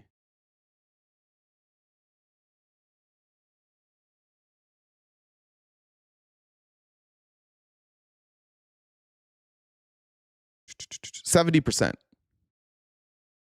Okay.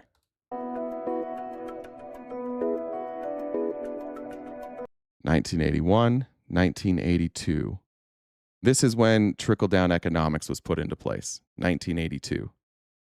Let's see, what was the top tax rate in 83.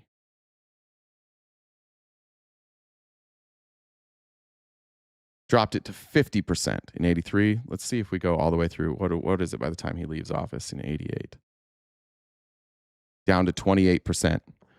So you can see here what happens to our debt when we start lowering the tax rate. We cut it to 50% and it just starts accelerating. And by the time Reagan leaves office, it's at 28% and our debt is skyrocketing. And because we're so like indoctrinated, Republicans were saying over and over again, wow, look at Ronald Reagan. Look how amazing Ronald Reagan did. Look at all this money. How did everybody have more money and then we spent more? How'd it happen? Okay, then we move on. Got Bush. Just keep it going. What was the top rate in 92? He left office. It's at 31%. Still way low. Look how good things were when we were at 70%. Now Clinton. Let's see what it was in let's start in 93. See how he balanced this out and everything slowed down? What did he do? He raised taxes and cut spending. Lower taxes, increase spending, debt goes way up. Raise taxes, cut spending, levels off. He's the first one to leave with a surplus. The entire time Clinton was in office, the top marginal tax rate was 40%, just under 40%. See how much slower the debt grew there? See how much slower that is, Republicans, while we're here? All right, then what happens? Oh, baby Bush comes in. Oh, fuck. What happened to the debt? What was it in 2000?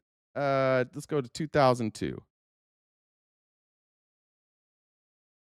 38.6 still. So there's 2001, 2002. Let's see, 2003. They've dropped it by 1%. Oh, and then we dropped it to 35% in 2003. And immediately what happened? Debt started jumping. What was it by 08 when he left? Stayed at 35%. So look what happened when Bush came in and cut taxes and then went to war a bunch of times. Literally the exact same strategy as Donald Trump. Cut taxes, go to war. Massively blow up the debt. All right, let's see about Obama. All right, now Obama, war, we got war spending here to continue. When did, he was war the entire time. Let's see, 2009. Stayed at 35%. Did we ever move it? Went to 39% at the top. When we saw this level out here, that's when we raised taxes up here at the top. Okay. So under Bush's tax policy, it continued, plus war spending. And then we leveled it out at 39% again. And then look at Trump. Boom, boom, boom. This is obviously COVID spending here under Trump. And then Biden kept Trump's tax policy in place. This massive increase in debt, this is trickle-down economics. Every one of these presidents participated in trickle-down economics. Not one of them had a top marginal tax rate that was nearly high enough. And that's what happens to our debt. We could have been here. We could have kept it at 70% and had this slow growth of debt that's manageable. But no, we needed to give rich people more money. This is the effect of trickle-down economics. This is low taxes. How on God's green earth in 2026 do we have Republicans campaigning on doing more of this and Republicans in the chat going, yeah, let's do more of that?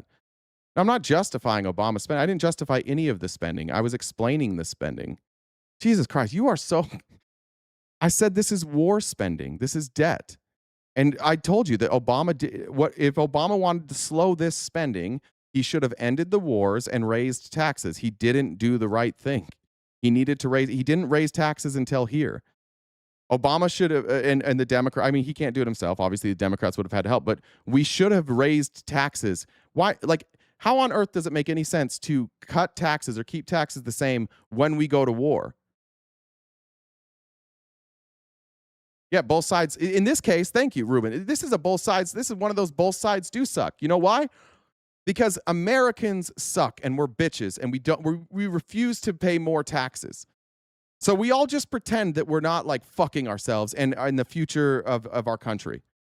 Like my kid has to live with this.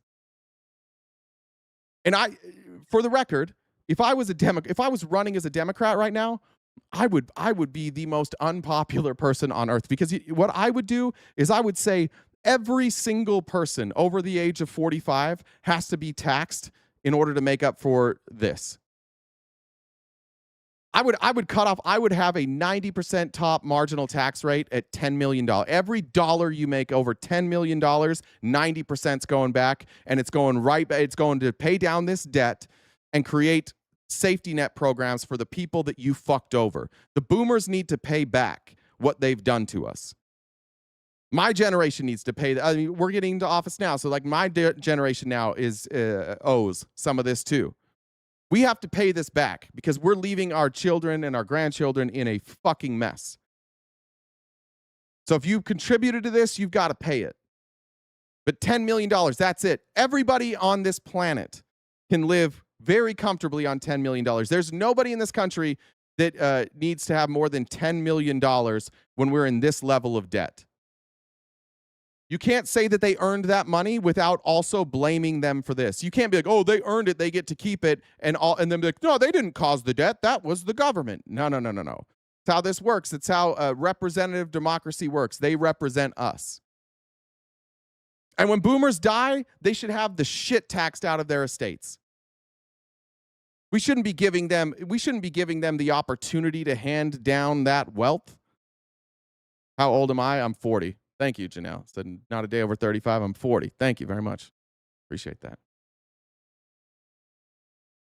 Tax the fuck, like they did this.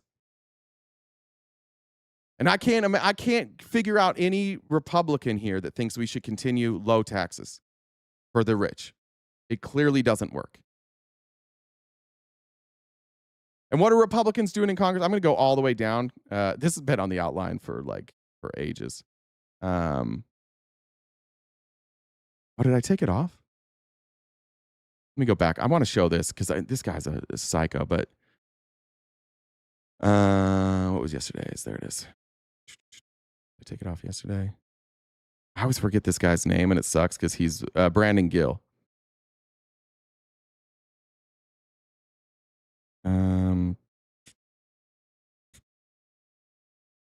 Yeah, let's go here.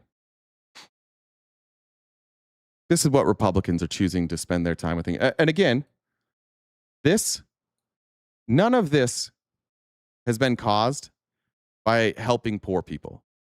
This is all spending on wars and not taxing billionaires and now trillionaires and the rich appropriately. We just didn't tax people appropriately. We did not do a good job setting up an economic system where wealth was equally, not necessarily distributed, but available.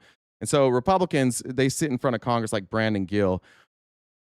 If this man doesn't have 50 bodies in his refrigerator, I'm going to be shocked. I don't know that much about Brandon Gill, but I guarantee you that if I looked at his past at all, he is going to be tied to a bunch of white nationalist organizations. He sounds like every fucking serial killer I've ever heard in my life. He sounds like every women shouldn't have the rights to their body debate bro I've ever talked about. The deadness in this man's voice when he talks about cutting money from poor people is one of the most evil things I've seen. Trigger warning for his vibe here. What he's saying is sick. What he's saying but it's typical of Republicans, blame poor people for everything. But even just the way that he demonizes and talks about poor people is one of the most enraging videos I've ever seen. It has been on the outline for a week and a half, or maybe 2 weeks, and I just haven't shown it yet because I wind up getting pissed, and I think I'm going to fly off the handle if I see it. So just fair warning, this guy is going to piss you off. Amy said Obama added more total debt. Trump created the largest deficit spending. Some do not understand the difference. Hell, I barely do. Yeah, the two biggest contributors to our national debt were the Bush tax cuts and the Trump tax cuts. And Biden was under those Trump tax cuts. Those are still in play. Every bit of debt that we're accumulating now is under those tax cuts. Just a fact. Red Votes Blue said, Bush also needed Glass-Steagall Act, or however you spell it. Oh, ended, not needed. I was like, what? Yeah, true. Red Votes Blue said, Reagan told you it was black welfare queens robbing you. 50 years later, Trump is telling you it's immigrants. Meanwhile, in between, Republicans have dropped tax rates over and over again, putting the country into deeper debt and making you more poor. I'm sorry I missed these in time. That's great comments. Neely said, in 1982, there were 13 billionaires in the United States. Today, there are over 1,000. The system is not working. But Republicans would tell you that's a win, right? Because they don't understand about how having that level of billionaires makes your money less valuable. They don't understand how wealth distribution and wealth inequality affects the value of your dollar, and that's maybe why we need to fix our education system. Because what's the deflection every time? You're just jealous. No. Would it be nice to never have to worry about your bills? Yeah. But it's not a jealousy thing. Like if you have that level of wealth disparity, it makes it more difficult for people on the lower end. And now it's to the point where the middle class in this country is barely making it. Barely. My Lady Hernandez said, New York or NYS has provided all my daughter's therapies at no cost to me since my daughter was 4 months old. Red Votes Blue said they cut Medicaid and asked for $1.5 trillion for the Pentagon, who hasn't passed an audit in 30 years. Yeah, all these things. I'm so sorry I missed these. I got locked into my own shit. I was very selfish. You guys added a bunch of great points that would have been very useful at that time. Sorry. I'm very sorry for that. Amber said states with the lowest male employment participation rates for under 30 are in the South, Appalachian, parts of the Southwest, West Virginia, Mississippi, New Mexico, Arkansas, and Alabama consistently post the lowest overall male labor force participation. Vessel Vocal said, spoke to my old friend Mitch McConnell yesterday about legalizing grass and online porn. Nighthawk said, you've gone after people over misunderstanding, but I do watch you apologize every time if it is a misunderstanding. True. I do that a lot.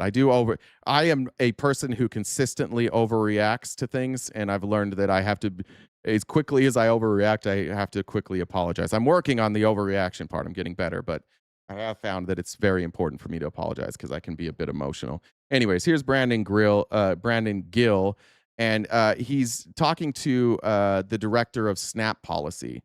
And the way, again, Republicans, what I want you to understand about why this enrages me and why I get so sick of Republicans is because what he's about to say here, you're kind of going to agree with, and I think a lot of us are going to agree with.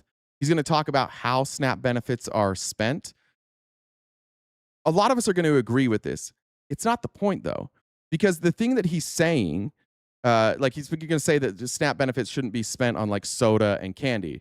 Okay, you can have that opinion if you want, but the reason he's saying this is to defend cutting SNAP benefits. He's not saying I'm offering an amendment to make it so these SNAP benefits don't go towards soda. He's saying people use SNAP benefits to go towards soda, so we need to cut SNAP funding. It would be one thing if he said, I would like to say that SNAP benefits need to go to healthier food options.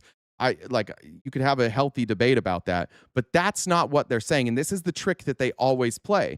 They pick an issue that they're like, oh, that does make sense. And Republicans are like, oh, that does make sense. You shouldn't be able to buy unhealthy food or things that that it's not intended for. Okay, cool. Then change that provision. Make rules. But the Republicans say this shit and then they just cut the funding. They don't fix the problem. Should SNAP dollars be spent on sodas? There's that serial killer voice. The purpose of the SNAP program is to provide families to have food and beverages. Should it be spent on sugary sodas? I am happy to talk about hunger and nutrition, but not dictate what Americans should or should not eat or may have access to. I'm asking if tax dollars should be used to pay for sodas. Tax dollars are paid for sodas all the time in the government buildings and in the military and in schools and in all government spending. But I'm definitely only opposed to it if it is going to poor people. We waste money on this shit all the fucking military is buying lobster dinners for people. The military is forced to sell Donald Trump's dog shit wine. Federal dollars go to we spend it on alcohol. We waste federal dollars like it's going out of style. He doesn't give a fuck about that. He just wants to demonize poor people and steal more money from poor people to give it to rich people. And he's doing it and pretending like, I just use this voice because I'm very rational. Taxpayers' money should be utilized to ensure. We spend more on welfare than military. Let me tell you the difference between welfare funding and military funding. And I don't know, there was a typo there, so I'm not trying to attack you. Maybe you meant something different. Medicare is paid for. Social Security is paid for. It is not your tax dollars. It's not when you look at your tax rate. Let's say you're 37% is your tax rate. Let's say you're one of the rich, you're in the top tax bracket. That doesn't include your Medicare and Social Security. Those are paid for. They're itemized. What Republicans are talking about is not lowering taxes. They're talking about stealing money for taxes that have already been paid and are set aside for these programs. And you look at your paycheck. You have a Social Security tax. You have a Medicare tax. You have a Medicaid tax. They are separate taxes. They are not paid in through income taxes. What and you need to understand this. They're not talking about taxpayer money and where they just get to pick and choose where it goes. They're talking about stealing money for a program to pay for other things so that they can give rich people a tax break. That's what they're doing. They're stealing. It's not that they're choosing not to fund these programs. These programs are funded. They're stealing. That's why we say stealing. A lot of people say taxation is theft. That's not what I'm saying. I'm saying these programs were designed, they were written into law, they were signed into law by president and after being written by Congress, that they were funded programs. And Republicans are trying to steal from that so that they don't have to tax billionaires for all of the shit that we need to pay for. Sure that individuals have access to the food that they need to survive or may be accessible to them. Do they need sugary sodas to... My content vanishes once Trump is out of office. You know what? The biggest growth I had was during the Biden administration. My TikTok account that I lost here had like 60,000 followers during the Biden administration. I think you're wrong about that. My content doesn't vanish once Trump goes away because I cover politics honestly. And we will cover whoever's next honestly. It might not get the same numbers. People do tune in for Trump. That's true. But no, we're not that show. Survive. Some of them do, who do have low blood Dude, it sounds like the psycho from No Country for Old Men. You think they need Coca-Cola to survive? Does Donald Trump need? Who do you think is paying for all these dinners in the White House? Who's paying for the military budget? Do they have Coca-Cola? Does the military need Coca-Cola to survive? How come you're not auditing the military? You think that's the most appropriate use of our tax dollars? Is it in the military? I'm not a physician, but medical records and expertise. You were do just show that in citing some the circumstances health they needs, do. apparently, of the American people. So Shannon said, fun fact, Brandon Gill's father-in-law is Dinesh D'Souza. Oh, imagine your son-in-law being this fucking psycho. Jen said, I think you'd enjoy the book Limitarianism by Ingrid Robbins. All right, I'll look it up. do the American people need Coca-Cola to survive? I did not say that. I said then. I'm asking you. I'm giving you the opportunity to say yes or no. I will not answer for individuals and their choices. You think that there are some Americans who need Coca-Cola to survive? Is that your testimony? Oh, of course, that's not her testimony. Like, how are these your representatives? Of course, that's not her testimony. She said, how many more times does she need to say, I'm here to talk about SNAP benefits, not judge like where the SNAP benefits are going? How many more times does she need to say that? He knows the answer. Why do we only do this for poor people, though? Why do we only do this for people on SNAP? Why doesn't he say this about the military? I'm happy to talk about the food and nutrition needs that individuals have. You just don't know. I think most people can rationally say that you don't need Coca-Cola to survive. Wouldn't you agree? I think most people can rationally say that you've dried up this entire room. I agree that we have a hunger crisis and that we need to address it by ensuring that individuals have the food resources that they need. Got it. And one of those is sugary Coca-Cola. What does SNAP stand for? It's a supplemental nutrition assistance program. What's nutritional about Coca-Cola? What? Nutritious? Did you mean nutritious?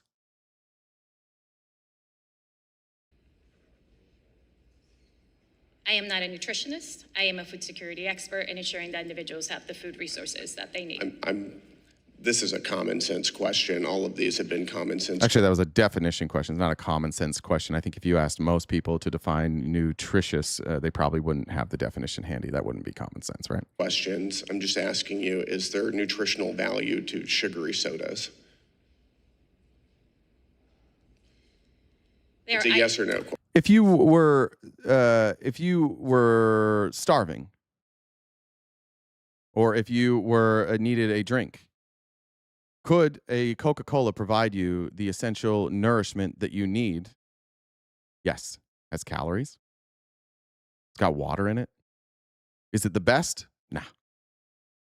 But once again, instead of demonizing people and sounding like a serial killer, this fucking bitch could just say, hey, I'm going to add an amendment to some legislation and say that SNAP benefits can no longer be used for sugary sodas. And then you could debate that. But he's not doing that. He's not actually offering a solution for anything. He's justifying his cuts to SNAP. He doesn't care about this. He wants her to look bad, and then he goes and he posts this video, and he goes, this is why I'm voting against SNAP. And then Republicans are like, that's crazy. We're wasting all this money on soda. Did you notice, did he ever give us a number of how much money we're spending on soda for SNAP? Do we know how big of a problem this is? Notice he didn't bring any of that up? It's ideological capture. And the Republican Party has been dealing with this since Ronald Reagan. You guys you have been captured by a myth of trickle-down economics and an ideology that poor people are the problem. And then, instead of addressing that, what you do is you don't ever pay attention to any of the real numbers. Because the problem with that all of you have, most of you, is that most of you are also Christian. Most of you would never go to church on Sunday and say we shouldn't take care of poor people. So what do you have to do in order to justify this? You have to be uneducated. When Donald Trump says, I love the uneducated, when we look at the numbers for Republican voters, specifically Republican male voters, they're uneducated. Perfect. There's not a single one of my Republican friends that would give me a number on any of this. There's not one of you give me a number on this, please. How much do we spend on sugary sodas from SNAP benefits every year? What percentage of the SNAP budget is that? See how none of you know the answers to these questions? So they just tell you, oh, people are buying soda. And you're like, yeah, I disagree with that. And they're like, so naturally, the conclusion is we need to cut funding for this. And you're like, yeah. Huh? Why is the solution not don't buy sugary soda? Don't allow SNAP benefits to be used for sugary soda? Should be zero. Great, make it zero. You can make it zero without cutting funding, can't you? Yeah, but, yeah. How do you make it zero? It won't ever be zero. As long as SNAP exists, it won't be zero unless they make it illegal to buy soda with SNAP. Right? So make it fucking illegal. How come the solutions to all your problems are give more money to rich people? And by the way, I'm with you on that, Yo Mama's Jama. Poor folks don't deserve nice things or even candy or birthday cake. I don't give a flying fuck about soda being bought with SNAP benefits. I could give a fuck. It doesn't. I don't think it's a significant problem. Nobody can point to a number of the problem that it is. It's 10%. 10% of the money is being spent on soda. Is that a real number? Great, ban it then. But that's not the Republican solution. And this is what I'm trying to help you guys understand is like how you wound up in the place that you're at now. They tell you something that like I'm okay if somebody says it's common sense, right? That if this program is meant to give people access to nutritious, dense food, then we probably shouldn't be buying soda. Fine, just make that the rule. But they suck you in with this, soda, and then they're like, cutting it. Where's the money going? Rich people. That's fine. We got to cut taxes. That's the most important thing. They give us all the jobs. Where would we be without the billionaires? I don't know, between the three platforms we're on right now, there's probably 1,400 people here. I bet almost none of you work for a billionaire. I think 10% seems like a made up number too, Sabrina. Jen, can you see what percentage of SNAP benefits are used on soda to see if anybody has a number on that? But I bet almost none of you work for a billionaire. They're not doing a lot for you.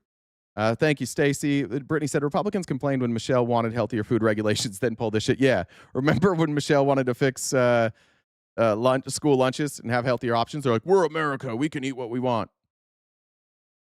I'm truly more. Yeah, that's the extent of what I get from all of you, Doug.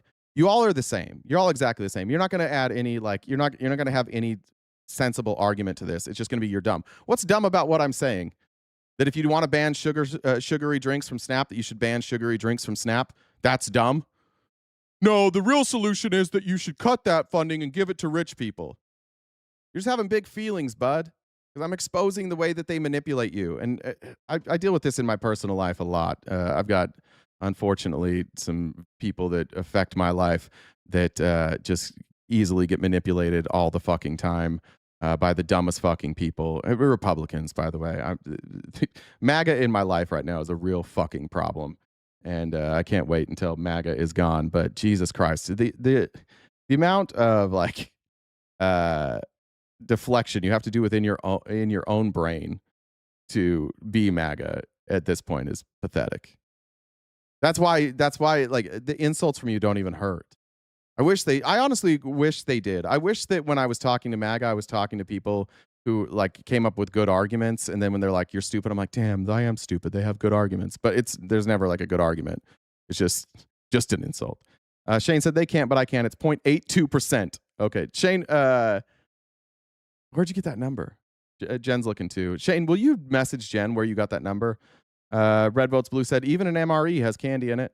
That's what the made ready, whatever. The military meals that you just are made ready. I forget. Is that what the M is? Is it made ready? Dude sounds. Oh, I got that one. 5% of SNAP is spent on soda, 10% on beverages that contain sugar. That's from Proud Atheist. We're not getting any of these numbers. What does this say? From National Library of Medicine. Did you read through this, Jen? I'm going through the sources. Casey also sent me something that I was scanning. I guess there was a ruling that they can't limit what food is purchased under SNAP. There was a court ruling on it. I sent a link it's a MSN article. Okay.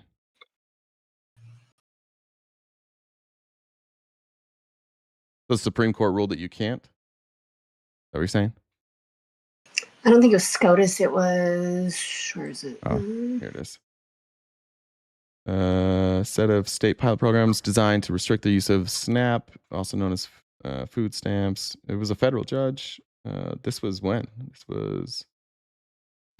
Looks like June 22nd. Okay. Okay, so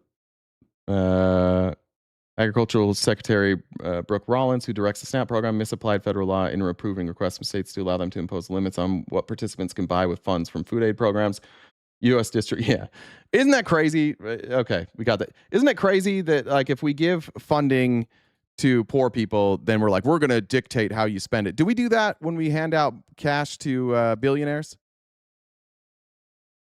Nah. They know what to do with it. They're in charge.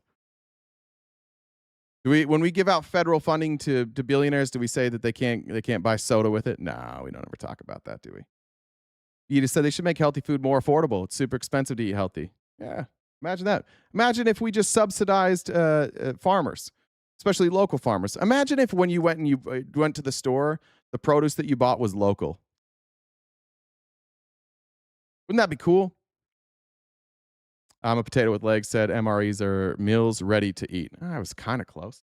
All right, back to the serial killer. Question. I am not. Good point, Nasri. Diabetics need sugar. Good point. Christy said America equates poverty with immorality. Yes. Gross. Not an expert. I would have to look at the dietary guidelines. You're not an expert. I don't think that there's nutritional value to sugary sodas. I think most people in this room would agree with that assessment. But you have no opinion? I'm here to talk about the food needs and the hunger crisis that individuals here in America are facing. Are you that ideologically dug in that you want our tax dollars paying for sugary sodas that you will not, in a straightforward... That's your job, you dumb bitch. It's your job. She doesn't work in Congress. She's there to talk about the SNAP program. Your dumbass writes the laws. Don't ask her her opinion. It's your job. Ask your friends. Turn to the people around you and say, hey, should we write a law? Don't ask her to do your job, you dumb bitch. ...forward way admit that sugary sodas are not healthful for the American people? What a waste of time, too, that this is the line of questioning he's going down. Do your fucking job, dude. Stop asking expert witnesses to come and make your points for you. Do your fucking job. Go meet with the other members of Congress and convince them that you should cut out sugary sodas. Don't ask these people to do it for you. That focusing on soda when people are going hungry. We spend a lot of our tax dollars are spent on soda. That's then fix it, bitch. Why I'm asking about it. We have and you appear to be so ideologically dug in that you won't answer a simple question that's not an appropriate use of our tax dollars, and that does not. That's not her expertise. That's not her job. It's yours. Not in fact make the American people more healthy. Triggered? Yeah, I am triggered by fucking sociopath idiots. They make me mad. This is a place, like, if you like people being triggered, welcome. Welcome to the RTP Talks. Every fucking day I get triggered by one of these lunatics that just hates poor people that you guys go home and beat off to later. I won't answer because there's no data sort of proving that. Do you need data to determine whether drinking soda is healthy? I'm sorry, it's a serious question. It's not a serious question. It's a very unserious question. It's a way we're wasting our taxpayer money right now on your dumb ass asking her this question. Change the fucking law. Can you ask her about like how they administer the SNAP program, please? That's what she's there to testify about. Is there some? Do you believe that perhaps drinking sodas every day is healthy? Hey, Howdy said when you're so poor you can't afford food, that soda might be the only luxury you get.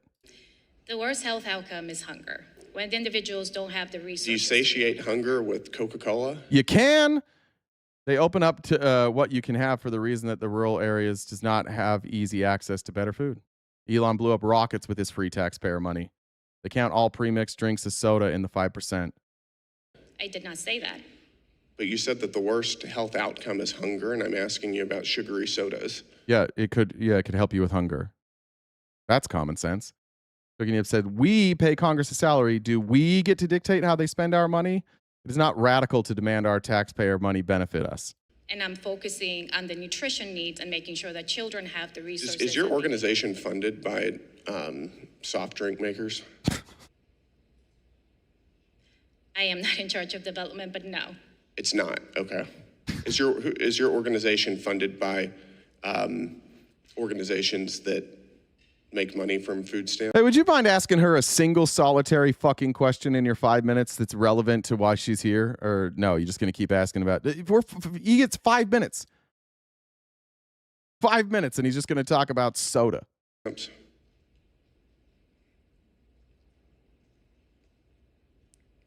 Do organizations... Isn't water more healthier than Mountain Dew? Yeah, dude. Yeah, but that's not what she's here for.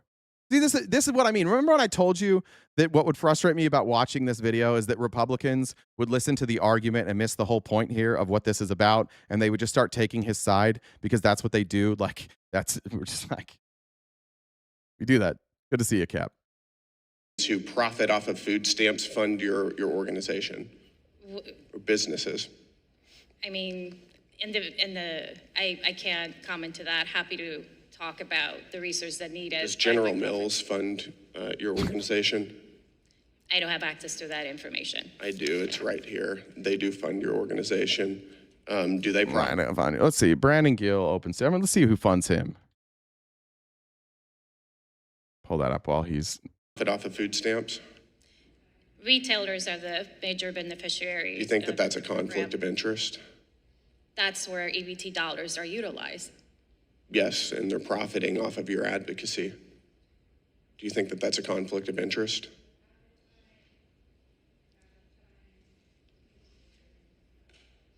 I think most people think that's a conflict of interest. I know you don't want to answer. Let's see. Who funds you? Pro-Israel groups, pro-gun groups, agribusiness. Pretty low on agribusiness, actually. Doesn't get a lot of money from the food folks. Gets almost all of his money from a lot from the Republican leadership PAC. Pro-Israel, that's a big one for him. What about from healthcare companies? Okay. Finance, insurance, real estate. U.S. Anesthesia Partners, the Anti-Woke Fund, Buckeye Liberty PAC, Eye of the Tiger PAC, Home Depot, Majority Committee, SpaceX. Oh.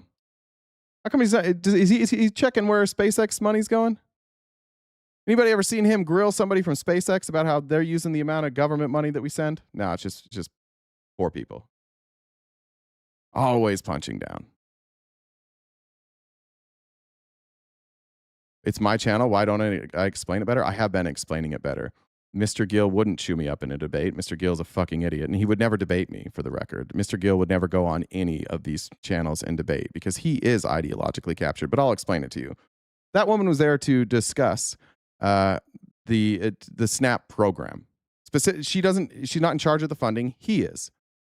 She can't make any rules that say whether or not you can or cannot have soda. He can. And he spent 5 minutes asking her opinion on his job. It's not what she's there for. It was a waste of space. And just like Brandon Gill, none of you will come up here and debate either. The problem with all Republicans is that you don't have data. Everything you say is just like your feelings. And so that's why you guys get scared to debate. Because you just have big feelings about things. And most of your feelings are poor people or icky. Like most of your ideology. That's why you don't ever come up here. Amy said, ask Flint, Michigan if water is healthier to drink. I go, what the fuck? Why am I getting restricted on TikTok for that? Brandon Gill got me restricted on TikTok? How dare you, Brandon Gill? All right. Let me go back up. What's time do we have? 30 minutes?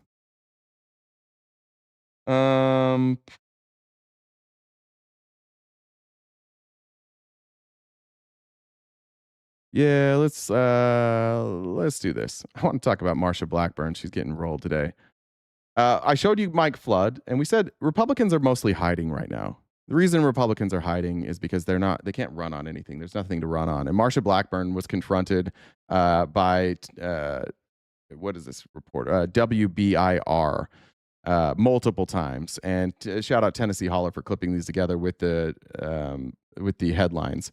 Marsha Blackburn refuses to go to town halls, and she refuses to debate her political opponents. And she's probably going to win in Tennessee, because in Tennessee and in the Republican Party, it's not about ideas. It's just about voting for Republicans. And so if you have a Republican who's a fucking idiot, which Marsha Blackburn is, you don't want to put them in a debate. You don't want to put them in a town hall.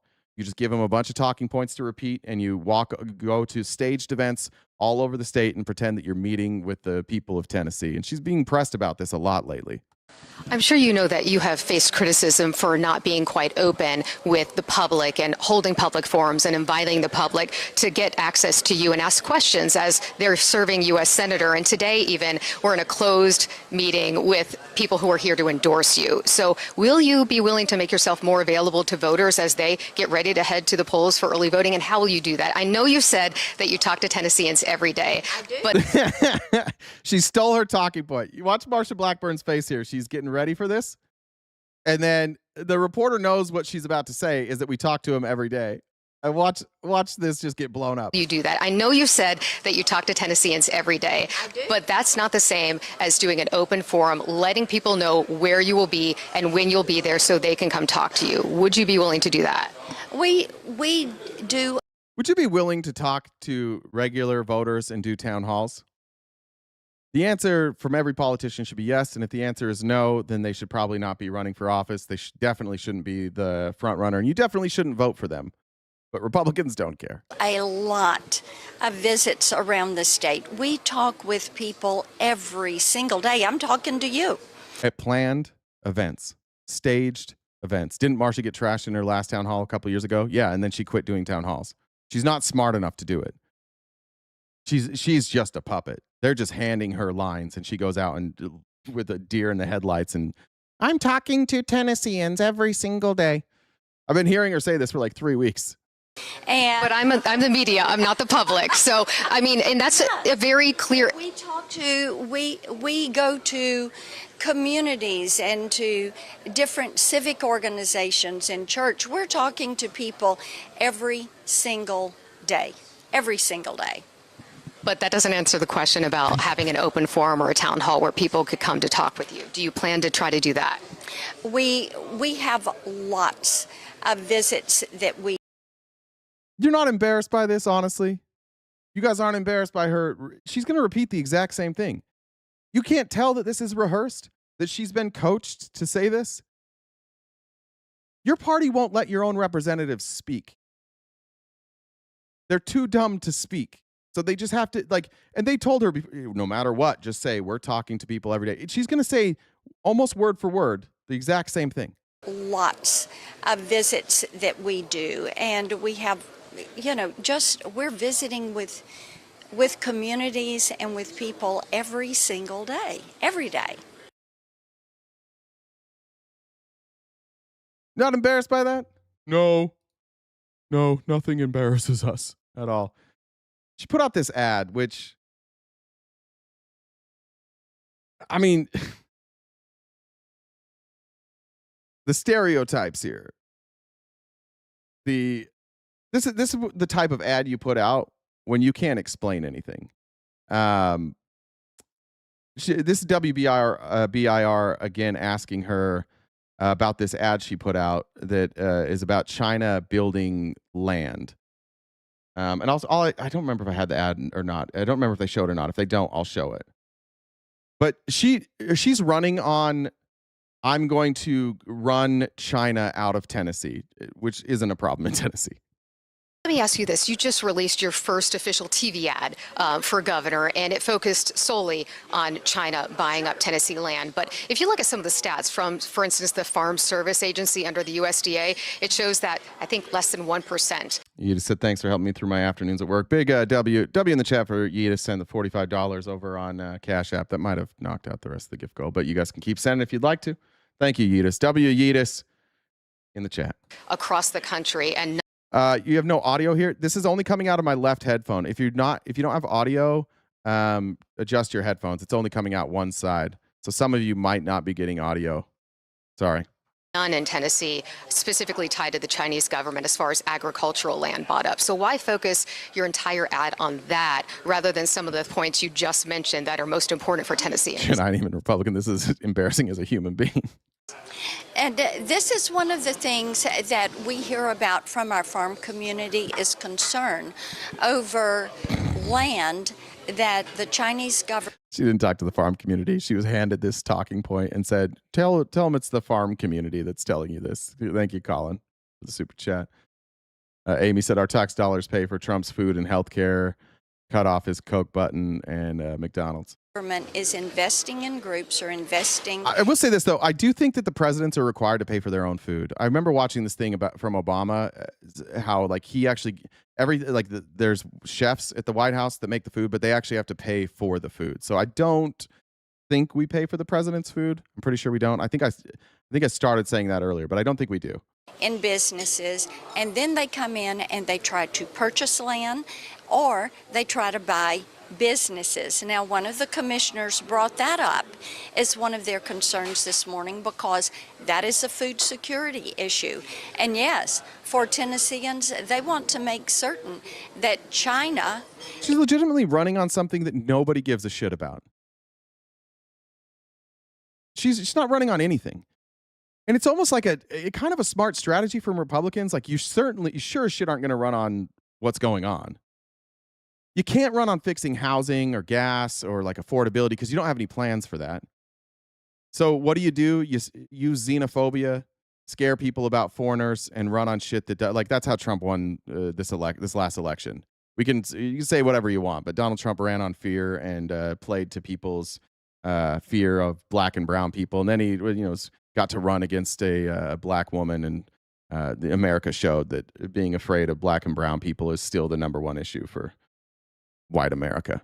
is not going to control our farmland, our food supply, and they're not going to have control over social media that affects the lives of our children. Are you having access to other stats that you think? These are not issues. What is she talking about? I'm running on China can't control our land or our social media. Okay, they don't. That this is a big concern in Tennessee? What are you hearing as far as actual land being purchased? And what I would direct you to is the work that the state has already done to make Less than 1% of farmland in Tennessee has been purchased by people with ties to China. Less than 1%. Just so you know, this is the big problem that she's running on. certain that this does not happen. And our legislative body has been really forward-thinking in moving forward with this and making... Yeah, of course it works on MAGA. They're not going to fact check anything. And even if we tell them it's less than 1%, they'll just say, oh, it should be 0. They just won't run. It doesn't matter. It doesn't matter that it's not fixing a real problem. It plays to their xenophobia. And so they're like, well, if it's any problem, then it matters. Like, they just want a way to justify this vote. They don't care that Republicans are not doing anything for them. That they're just driving us into debt. It really is just down to, like, it's a game. It's sports for them. It's Republicans versus Democrats. It wouldn't matter. Like, Democrats could come up with a plan that said, like, you pay 0 taxes and somehow we still pay for everything, and they would find a way to vote against it. I don't trust the government. They'd say something like that, and then they'd vote in people that are like, we just need to cut taxes for billionaires more, and you guys need to not have health care. And they're like, yeah, because I don't trust the government to pay for our health care. It wouldn't matter. Certain that they foreclose that issue. There is more that we can do. There's also more work we can do to make certain that Confucius Institute... Donald Trump had more black friends than white. He financed Jesse Jackson's run for president. Donald Trump doesn't have any friends. I don't know what you're talking about, and I don't know if I don't think he financed Jesse Jackson. I think he might have donated to him. A big difference there. In fact, I'm certain that he didn't finance Jesse Jackson. Institutes are not in our universities. Confucius classrooms are not going to be in our K-12 schools, and that we do not have Chinese sister city programs that are taking place. The sister city programs, the Confucius classrooms, that's all part of what they call their soft propaganda. And what we have to realize is that the Chinese Communist Party says they want to be globally dominant by the time we get to and it's not going to be they are. They're on their way to being globally dominant. They're swallowing us up. And the reason they're swallowing us up is because what they're doing is they're investing in their people, they're investing in renewable energy, they're investing in manufacturing, they reinvest their profits that they get through taxation to build up their infrastructure. They're doing smart things, and that's how they're beating us. It's not indoctrination. They're not beating us because they have sister schools. They're beating us because they're doing things smarter than us, because they're not entirely captured by a handful of billionaire white supremacists. That's why we're losing to China. And they will be. China will be the world power unless we drastically change, like, overnight. point of the century in Tennessee, we are not going to let that happen. We're not going to let them get that hold in our state. Respectfully, Tennessee, there's not a goddamn thing you can do to anybody about anything. You're Tennessee. We barely remember that you're here. You don't really do anything for us. You got some good music. I like Tennessee. You're not that crucial. I promise you, China is never like, we could take over America if it wasn't for Tennessee. We've got California, Texas, Florida, Michigan, we got those all taken care of. But God damn it, if we could only get Tennessee. Wait until she finds out about Arabic numerals. Ooh, it's going to be scary. All right, where was that? Shit, did I close it? Had her ad up. Damn it, I think I closed it. Let me pull up the ad, though, that she played. And for just trigger warning, whatever. I mean, it's stupid. It's racist. It's xenophobic. It's not based in fact for a lot of reasons. This is an actual ad that she's playing. This is what she's campaigning on. Instead of doing town halls and debate stages, she's doing this. How hard am I gonna crack down on China? Well, here's a clue. Marsha Blackburn worked with President Trump to take on communist China. As fortune cookies, famously invented in Los Angeles. You know how hard I'm going to crack down on China? I'm going to go to California. Can you imagine being China, like being people in China watching this ad like, what? Yeah, it's a California thing. Marsha will fight to protect Tennessee land from Chinese front companies, close loopholes, and hunt down every communist who tries to defy us. It doesn't take a fortune cookie to figure it out. Here in Tennessee, we're going to stop communist China and protect Tennessee land. I love that. She's not a great reader or speaker. She struggles with words that have more than two syllables. As I fucked that up. Listen to how she says Tennessee. Fortune cookie to figure it out. Here in Tennessee. Here in Tennessee. And then communists. That's a tough one too. We're going to stop communist China and protect Tennessee land. How hard am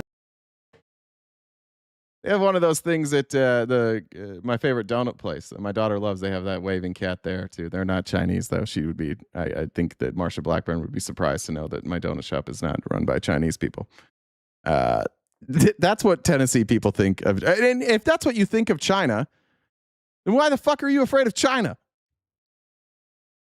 What are you so afraid of? If that's what you think of them, why are you nervous? What, they're gonna give you awesome food and fortune cookies and a cute little statue that waves at you? Jamar says for sugary soda. Thank you very much. Thanks, Colin.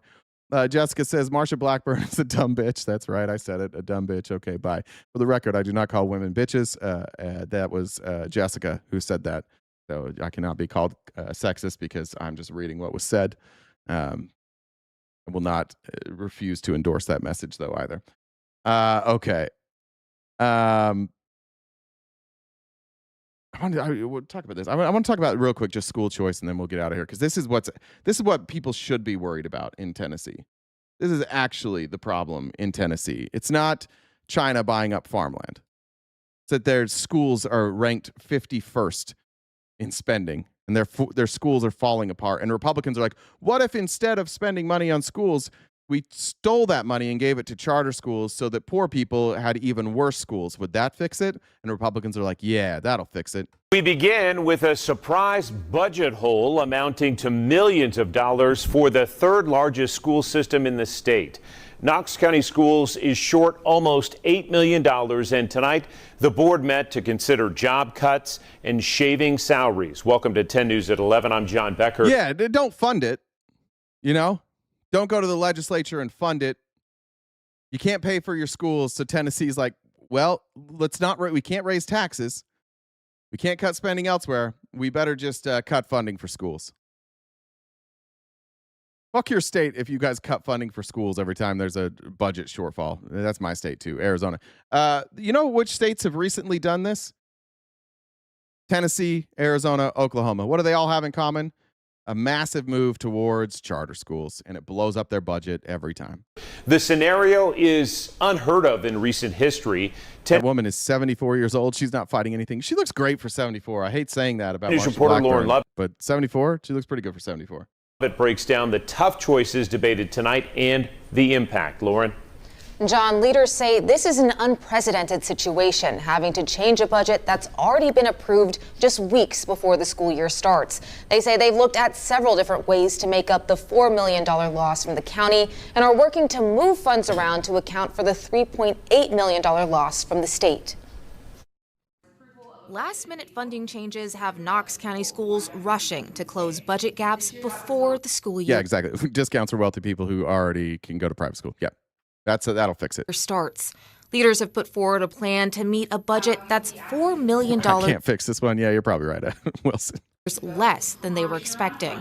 That would furlough some employees, reduce contracts for some others, and eliminate 29. You should see my mom then. She's a fucking knockout. Give her my digits. I'm all about moms. 9 teaching positions. Not something we wanted to do. For the middle school and high school, if the board votes this through, Everyone will be capped at losing one position this year. Already, school district leaders say they have a plan for most of the teachers who would be affected, but that isn't enough to ease some people's concerns. Many schools, mine included, went through staff reductions this year, last year, year before, and it's demoralizing because all of a sudden you and your colleagues are now having to juggle more. Michael O'Malley is a high school English teacher.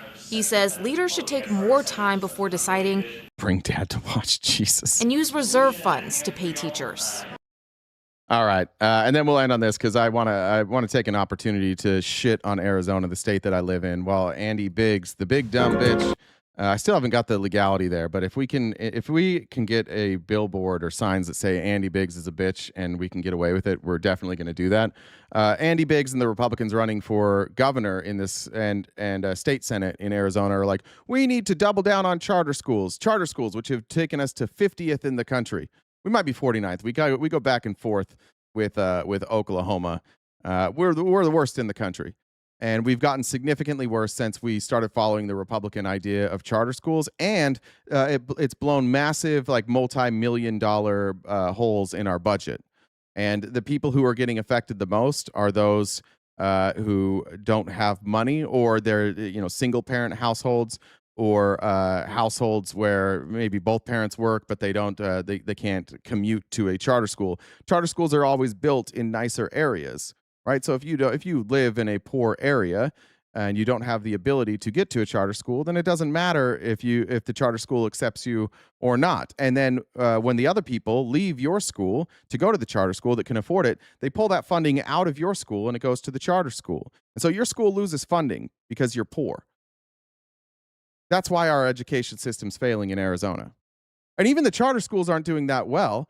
There's been a bunch of different scandals, but this was from NBC 12 here in Arizona about we have $1 billion voucher program here, and it's going so bad. So Republicans, if you don't live in Arizona, if you live in a state where they're talking about charter schools, it's talking about pulling people out of the indoctrination centers and putting them in different indoctrination centers, just know it's going to make your education significantly worse. I'm in some of the ESA mom groups in Arizona, and it's the homeschool families taking advantage. Part of it is that as well. This voucher program, people are taking their kids to Disneyland using the vouchers because you can spend them basically on anything. They teach you how to spend it on anything. Good evening, everyone, and welcome to 12 News at 6. Now from the 12 News I-Team, is the first of its kind universal voucher system working the way it was supposed to? The I-Team's Craig Harris is examining Arizona's educational experiment that's going to cost $1 billion this upcoming school year. This happening at a time as Republican-controlled legislature wants to make the program a part of our state constitution. Craig? Hey, Mark and Kribe, the program is exploding. This guy, are you accusing me of being a product of public education while I consistently bring data to these arguments? I'm showing you the 3 worst states in the country in education, and they are the ones that are trying to strip away public education. And the more they strip away money from public education, the worse they get at this. And you thought now would be a good time to point to me and say I'm the product of public education. My brother, you're in debt. You're in last place. Republicans states are the worst states for education, and you're all ripping away money from public education so your kids can learn more about Jesus. For anybody who's a believer here, no disrespect, it's not going to help you at all in life to learn more about Jesus at school. It's not going to help you. In fact, it cripples you in life. I will say that the education I was given did cripple me a little bit when I went outside of Utah, and we didn't even learn about civil rights. When we didn't learn about the real history of America, and we certainly didn't learn about finances. Yeah, I was underprepared, but mostly because I come from a state where religion was the most important thing, and then capitalism was probably the next most important thing. And not telling the true history about America was maybe third. I came from a Rush Limbaugh state, and So yeah, I guess I am a bit of a product of public education. But then I educated myself, and then I went to college, and things got better. The number of Arizona students getting vouchers has skyrocketed from 12,000 to over. Telling him Utah's ranked. Utah does really well, actually, in scores with education. And one of the interesting things about Utah, they're this weird outlier where they don't fund education very well. But because of the Mormon religion and the community that's built there, kids are brought up in homes that are educated. Divorce is highly, highly frowned upon. Having a parent stay home is the norm, and so kids. And if you know, my mom was a public school teacher, and if you look at the data on anything, the number one predictor of success for kids in school is their education at home. That's the number one predictor of success for school. So Utah is an outlier that way, but what you can't do in Utah is say like, oh, if you underfund schools, if you fund schools less, the outcomes are better, because Utah is the outlier. Idaho's a bit of an outlier in that same way for the same reasons. 87,000 and counting. Also, do not look at, let's see, school rankings. I want to, while this is playing, what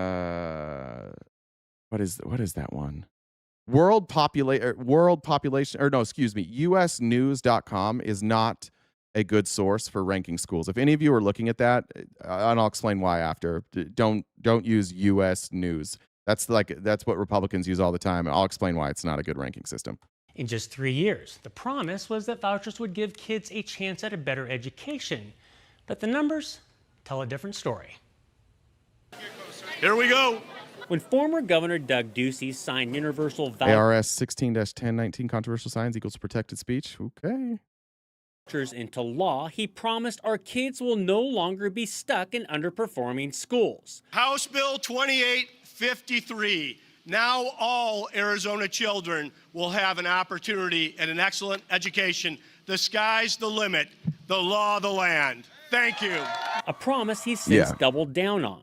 These kids are trapped in failing public schools, and it's time to set these families free. This spring, Ducey promoted Arizona's education experiment in Texas, where Texas Governor Greg Abbott was promoting that state's own voucher plan.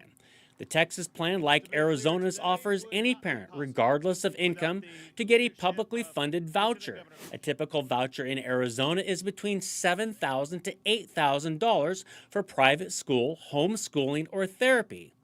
But are those kids leaving failing public schools? 12 News analyzed state and federal public records, finding 45% of all kids getting vouchers were never in public schools at all. That means taxpayers are now picking up the tab for kids they never had to pay for before the voucher expansion. This is the privatization of education. So vouchers, are really setting up a whole new system of education that creates a two-tiered system for winners and losers. That's Beth Lewis. She runs the 20,000-member Save Our Schools Arizona. The group advocates for more state spending in traditional public schools.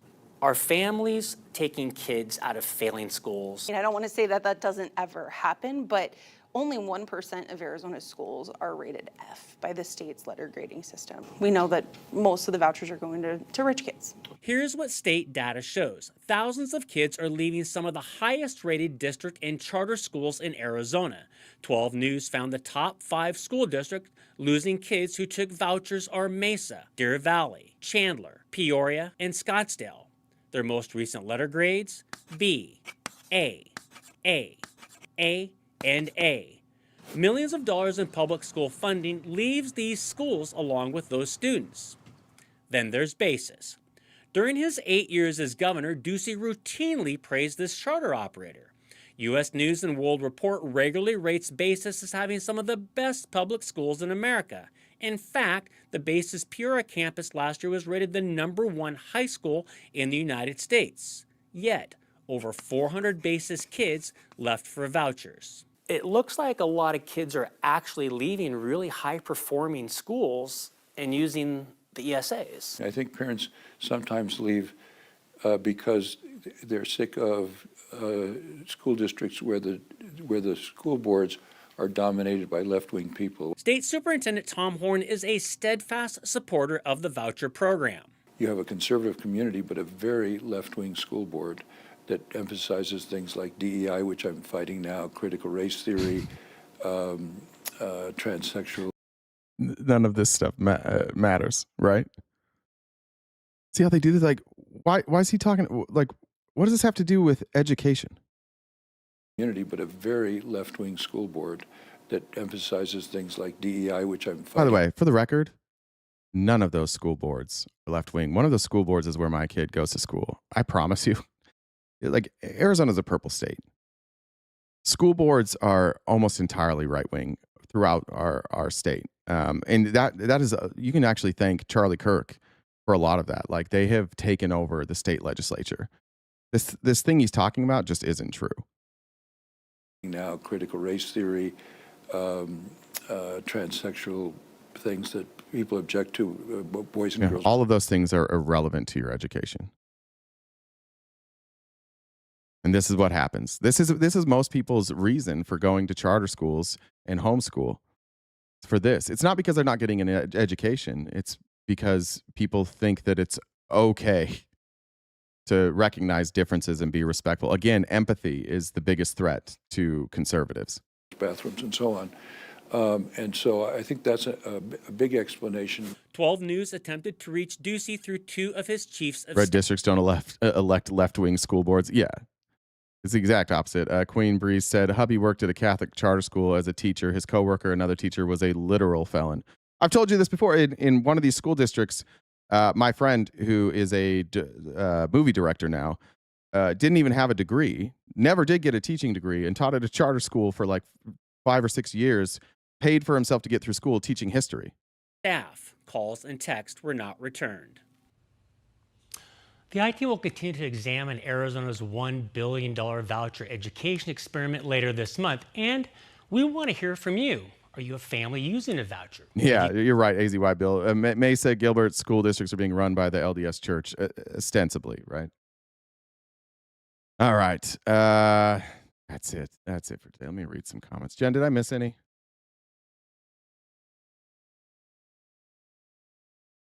No, a charter school history teacher who didn't know Okinawa was a real place. You might know my friend. Now, he's actually pretty good at history. He loved history. He liked it. And he might have even done a good job. But the point was, like, he could teach there without a teaching degree. That's everything. You broke up. What screen are you on? Oh, shit. I didn't realize I left. Hey, guys. Sorry. What's up? I clicked on the wrong one. I wasn't paying attention. I'm like, did I do something? That was My bad. Well, I think that's everything on my end for Venmo. Okay. Yeah, we're going to start over. Let's do another 3 hours. Let's go. That threw me off. I was like, what the fuck? Sorry about that. Not unusual. I think I got these. All right, that's it for me. All right. Moral of the story, don't be a Republican, and don't listen to Republicans. And Republicans, just stop it. Can you please stop it? This whole show was just us having to cover idiots. Just can you just ask your Republican leaders to do something for you? Like, do like a real thing for you. Can you ask your Republican leaders to consider the future of our country? Can you ask them to consider children? Maybe consider poor people. I don't like that we have to do this all the time. Sometimes at the end of this, I'm just like, fuck. 3.5 hours of covering this shit, and I still live in a state where, like, just the right wind, and we're gonna wind up with some dipshit in office. What's up, Jen? So, I don't know if you saw, someone had put with their updated membership that the ARS 16-1019 controversial signs equals protected speech. Yeah, I read that one. I read it out loud. Thanks for listening, Jen. Sorry, I'm multitasking. And then Notorious said Tom Horn looks like Fire Marshal Bill. Red Boats Blue said you need to go smoke some of the weed. Yeah, all of the weed. No, I got to go pick up my daughter in a little bit, so that sucks. Won't be able to do that. She's at dance camp. So, okay, I think I got everything. Okay, guys, happy Thursday to you. I hope you enjoyed the show. We'll be back tomorrow morning and every weekday morning, 9:30 a.m. to 1 Pacific Standard time right here on TikTok, YouTube, and Twitch. In the meantime, go outside and touch grass. If you can't touch grass, smoke grass. But if you're touching grass, you might want to smoke grass while you're touching grass. Do the weed, as they say. Reach down and find your bootstraps. Pull yourself up by those bootstraps and then get those boots on the ground. But before you do, look in the mirror and say something nice about yourself, and make sure you're taking out something like this where you can have a good amount of water. Stay hydrated. It's very important. Be nice to the people that you come in contact with. Reach out to somebody that you love and tell them that you love them. And until I see you guys tomorrow morning bright and early, take care of yourselves. Stay cute and cool, and have a great summer.